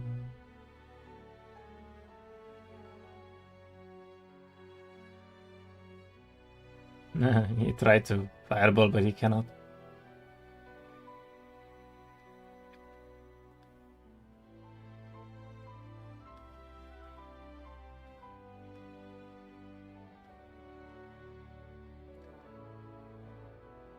Going to lose a fair bit of army for this right now, which is not amazing, but does get a perfect fireball, however, which is exactly what he was going for, and so this fight should be rather easy now. The problem is he has only one attack. This is looking so painful because he does no damage almost, but 16 DKs, that is 35 now, and all of a sudden he has a pretty strong game to go for here, but is it gonna be enough? Let's see if it's gonna be enough. Oh, wait. Yes, that's amazing for him. Now he can probably build a mage kill here too. Wait, he already built. That's a bit unfortunate, actually. Yeah, he's not gonna have any mana almost for the next fight, and that's actually a little bit of a downside for him right now. Let's go for the Minotaurs. So he's probably gonna try to quad build or even build in all 5 towns here, the Minotaurs.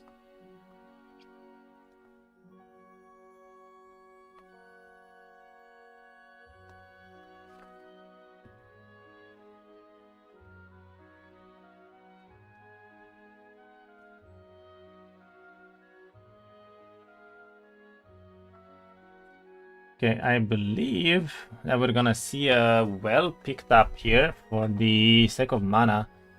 And I'm guessing he's probably gonna try to build more and more Minotaurs everywhere he can. He does have a lot of resources actually, so this is quite interesting from him as well. And yeah, he's gonna go for the well, most likely from the well into this Nightshade Tome, I would assume. Maybe picks up some of the extra fights here as well.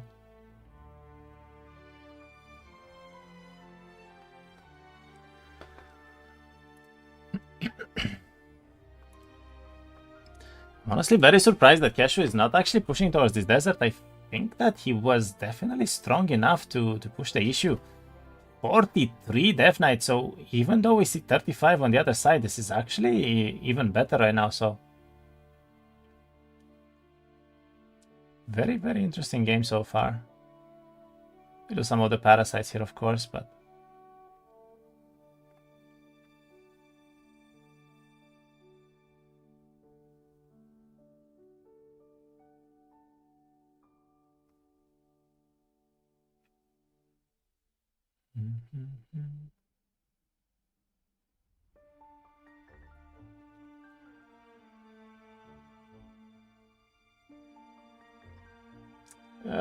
minus 2 DKs here, minus a lot of army actually for the sake of this Vori Ruin, but he does have 40k gold right now, and he's probably able to quad build or even penta build the worms here. He's even looking for the queens. Wait, he's making a play for hive queens actually. That's why he's getting all of these Vori Ruins. Very, very interesting.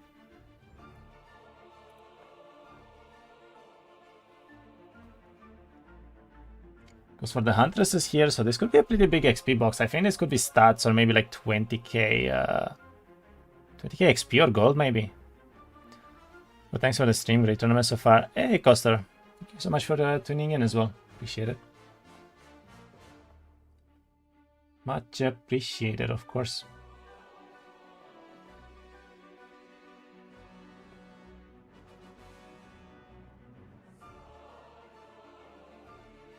Okay, so it does have the taunt ability by this point, does get the explosion there, and the rest of this fight is very easy. I mean, we see the power of Hive late game already, right? And yeah, this is +3 all stats here, and I guess he's gonna maybe be able to get the shield as well. Or is he finally gonna go for his Pyroboros fight on the Vori Ruin? He does want this Vori Ruin if he wants to build the Queens, I think. Queens is another way to push the issue. I mean, that is true, and honestly, look at this army, though. This is getting to insane army counts, and he has the Queens. He's starting to build them. Looks like he has Fly as well. I think he just picked up Fly with the Astrology too, so... Keszu is definitely pulling ahead here quite a bit now.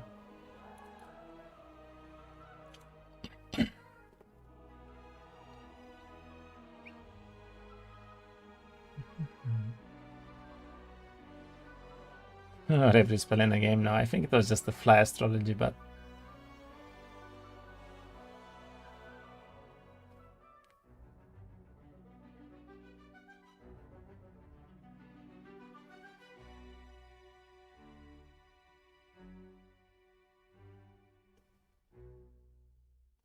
Ooh, double DK coming up from Blackfireice here, and he's catching up in DK count, but he has almost nothing left, though. I gotta say, he lost all of the Infiltrators, he lost the Dancers, he lost half of the Troglodyte stack as well, so this recruitment gameplay is starting to look a little bit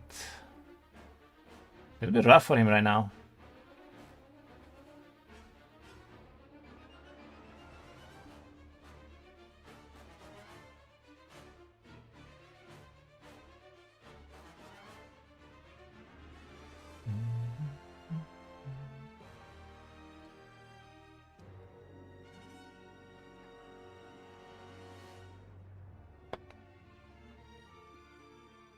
I mean, he's gotta go and pick up this Nightshade Tome, right? There's no way he's gonna skip the Nightshade Tome. It's like the best thing you can have on Zakron, man. Come on. He's gotta take it.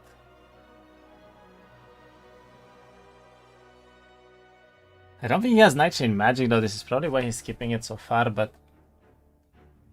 they're so good.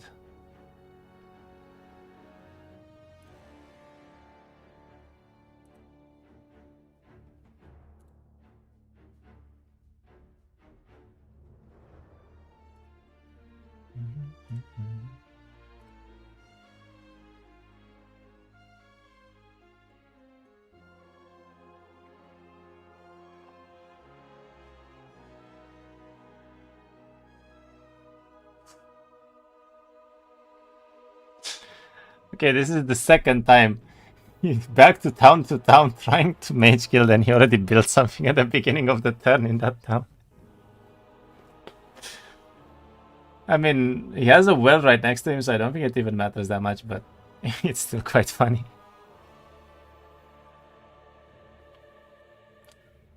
Let's see, what is he going to do? Best magic, power spike available, yeah.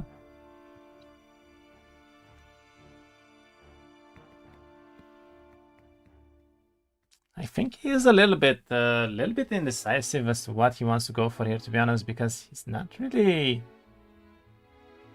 finding a lot right now, and I think he's getting a little bit frustrated by the quality of these biomes, because he doesn't find artifacts. He only finds decay dwellings basically, so it's looking a little bit rough for him.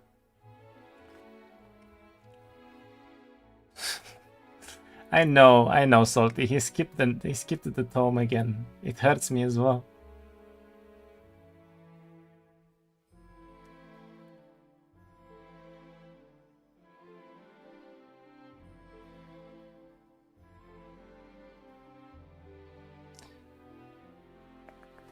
Were there connection issues, even though they're both streaming? This is in-game connection issues, not... Ooh, wait a minute. Keszu full pushed the desert, and he popped the final fight right now. He knows he's about to get those queens. He doesn't care anymore. He wants the fight. So they have, I think 3 days, right? And then we're gonna see this final fight. 20 worms, 1 queen, 39 DKs on the side of Keszu here. But we've quite a bit better stats, I gotta say.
Okay, very nicely done fight. He uses the taunt ability here from the swarms to negate a lot of the damage. It's a dragon scale armor here, and yeah, it looks like Keszu is just gonna try to find as many artifacts as possible to get his power spike until the final fight happens, which is now in 3 days, and it's almost 2 days left because they have no movement left for this turn. So I think Blackfireice is in trouble.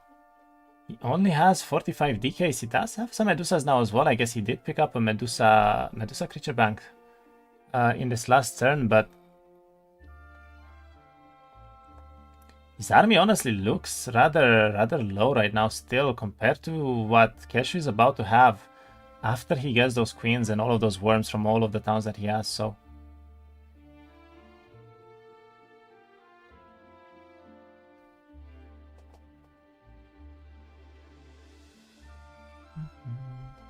it's looking good for Keszu. It is looking good for Keszu, I gotta say.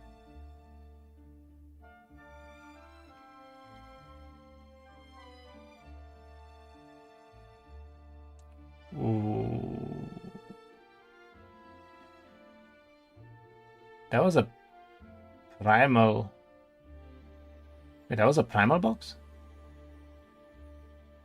Doesn't he have primal magic?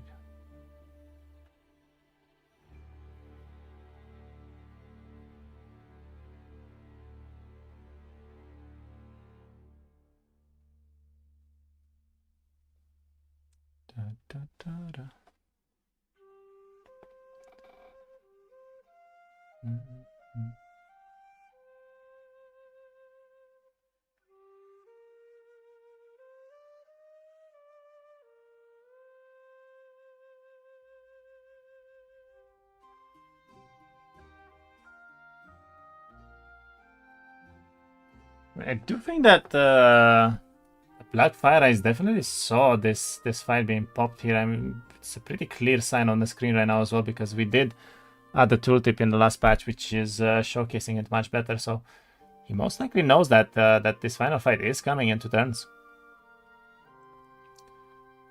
And yeah, gets a little bit more gold here. Guess he didn't have primal magic, and that's a little bit bad. He could have definitely benefited from an all primal spells here. A second all spell box. I think that was daylight, and he's not happy right now. He's not happy at all right now. He basically found nothing in that turn.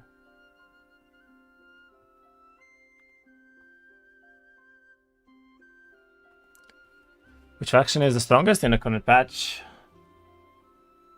Honestly, we need more time, but I would guess something between Grove, Temple, and Necro, probably. If I would have to guess, it's gonna be one of those 3.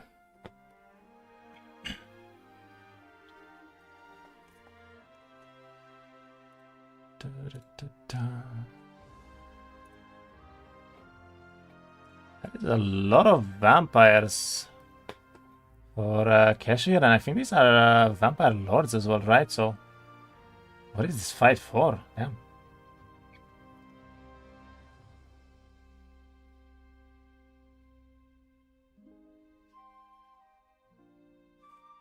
I mean, it doesn't matter what it's for. He's so strong right now. It does, like he just does any fight for free in the biome, I think.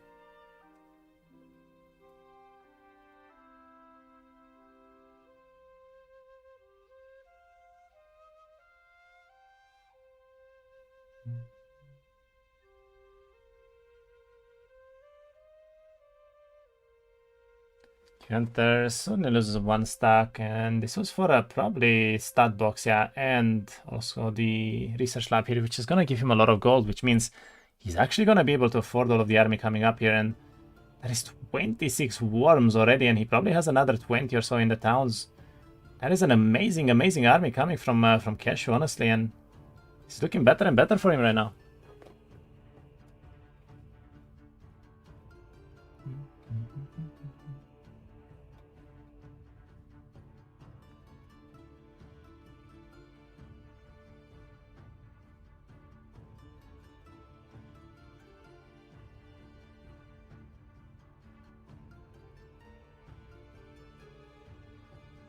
Does the fight rather well, gets the last hit, and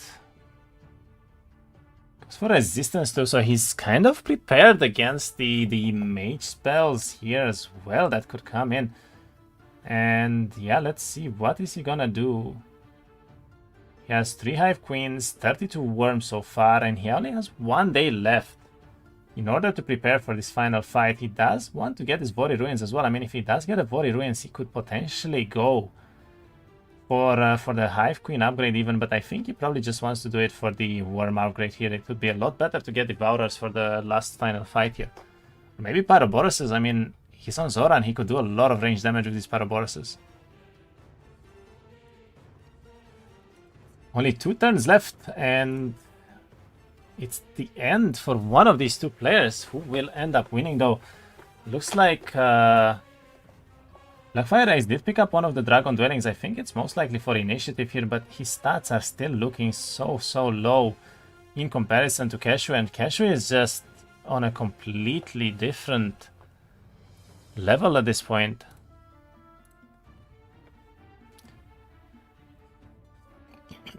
But it remains in double box, looking GG. I mean, the double box is not going to be that heavy here, but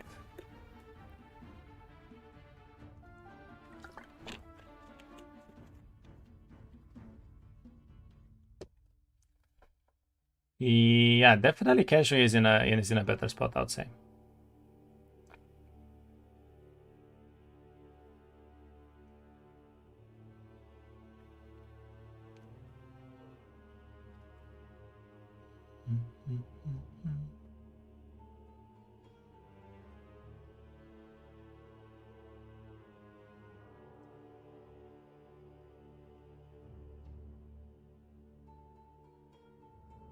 You get so many morals, actually, that's really good. And I guess now he's just not gonna heal? Wait, didn't he lose 2? Holy, that was 8 Hive Queens. Okay, never mind. That double box. Absolutely exquisite for Keszu all of a sudden. Damn. He does the fights for free at this point. He doesn't even lose anything, and yeah, he's in an absolutely amazing spot, all things considered right now. He could even grab the monastery here. He has amazing stats. His army just increased to incredible heights here. And I think Blackfireice is in trouble right now for sure.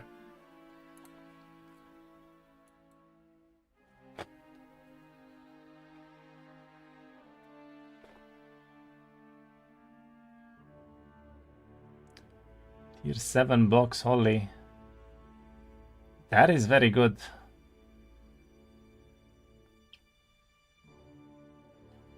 I mean, honestly, I think that Blackfireice just kind of gave probably the best hero on the template here to Keszu, and we saw what happens, right?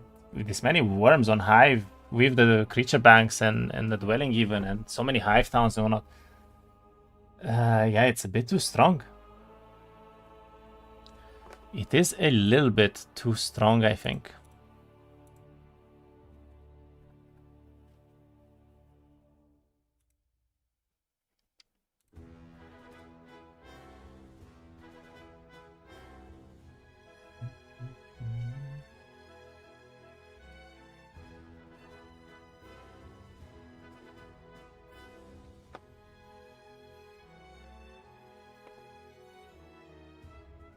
Even upgraded the bow here. I would guess he's gonna go for the offense sigil. I mean, it's really, really strong to have that offense sigil, and then he just sits in one town. And probably just upgrades all of the worms, I would assume. There's the second flight here as well. That's gonna be quite helpful. And yeah. Look at his stats though for Zoran. Holy, 34 attack, 25 defense. At this point, he's gonna do most of the fights for free, to be honest. And he is definitely in a fantastic spot right now. Let's go for this Utopia here, obviously getting a few extra stats, or maybe some artifacts that he could use here as well. It's going to be really strong for him. And yeah, he goes for the Energize, just summon some of the swarms, and the rest of this fight should be free from here. Okay. I didn't expect them to one-shot the stack, but apparently they can. I mean, at this point, I think that he might just straight up win the game on swarms alone with how much hive army he has. So he's gonna go for his last town here. Does pick up the army. He's probably gonna upgrade everything as well. And is he actually able to get into the other town? That would be quite decent for him. It's +2 attack as well. Okay.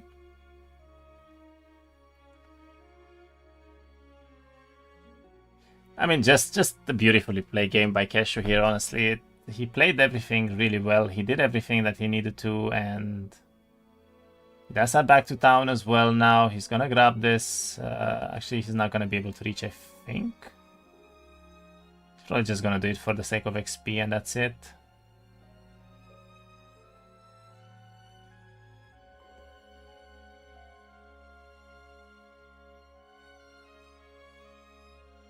Goes in, takes a hit, spawns for the taunt, and he's actually able to grab that, but okay. There is... I guess both opponents got a bit unlucky with these spell boxes, but at least he didn't really need it right now. And yeah, we see 43 Pyroboroses here. I think he had a few more that he could have picked up, but at this point, look at this beautiful army here from Keszu. 11 queens, 48 Pyroboroses, 35 DKs as well, and a lot of hive army on top of that to increase those swarms even higher and higher. Not only that, but he actually found the Spellbinder stat, and he has the offense sigil right now, so I think he's as strong as he could possibly be, really. It doesn't get much better than this. And on the side of Blackfireice, he still only has the 41 DKs here. He does have a couple of Nightshade spells right now. I guess he did pick up the Nightshade Tome finally, but it's not fully leveled because I don't think he has any extra levels for the spells here, so...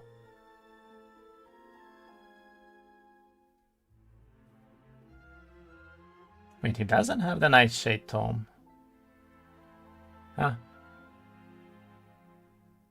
Is he not gonna pick up the Nightshade Tome?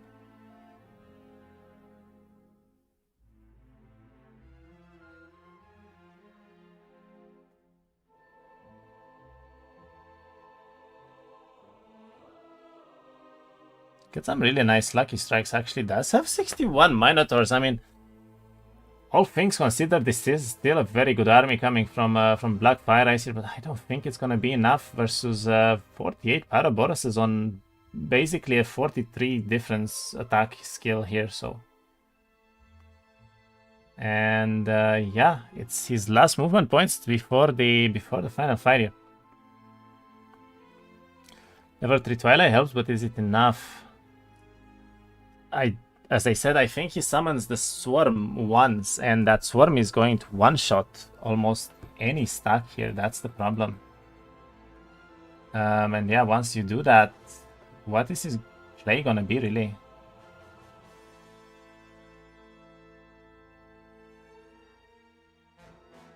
Looks like he is getting ready to finalize his turn here as well. He has a little bit of movement left, but yeah, that's about it right now. Let's go for this artifact merchant. He does have a little bit of gold. He could potentially grab a tome here, but I don't think he has enough to trade. And that's basically gonna be it. Let's see, did Keszu end turn? He did not end turn yet, but he... Wait, no, he did end turn actually. Okay, so last turn. Let's see the final fight coming up. 44 attack for Keszu versus 1. Okay, 2 attack for Blackfireice. I mean, I don't see it. It's the stat difference is just too big. It's just too big.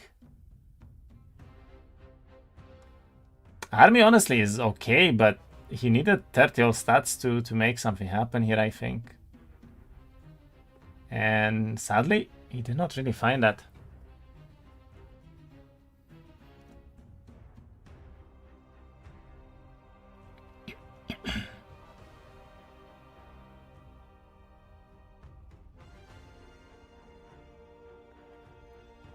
So stats not there for Blackfireice, I agree. I think this is gonna be a pretty one-sided fight, honestly. It's not really looking that close right now.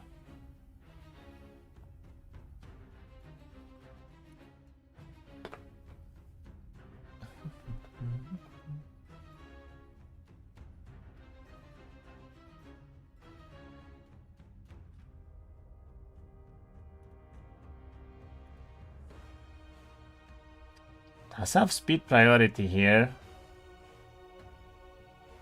But yeah, 48 Pyroboros is 44 27 stacks versus 411. Oy, oy, oy. Starbox is helping Keszu a lot. He did farm almost everything though, to be honest. Like, he farmed almost everything in every biome, so.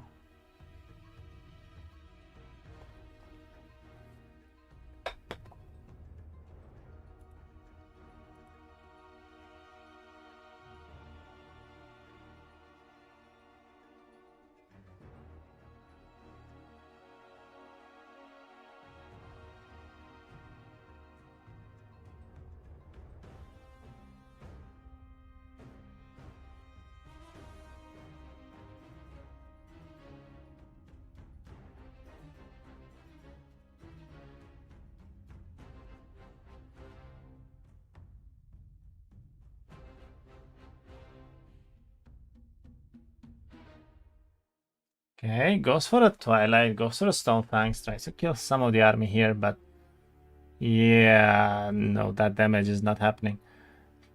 40 DKs don't even deal damage.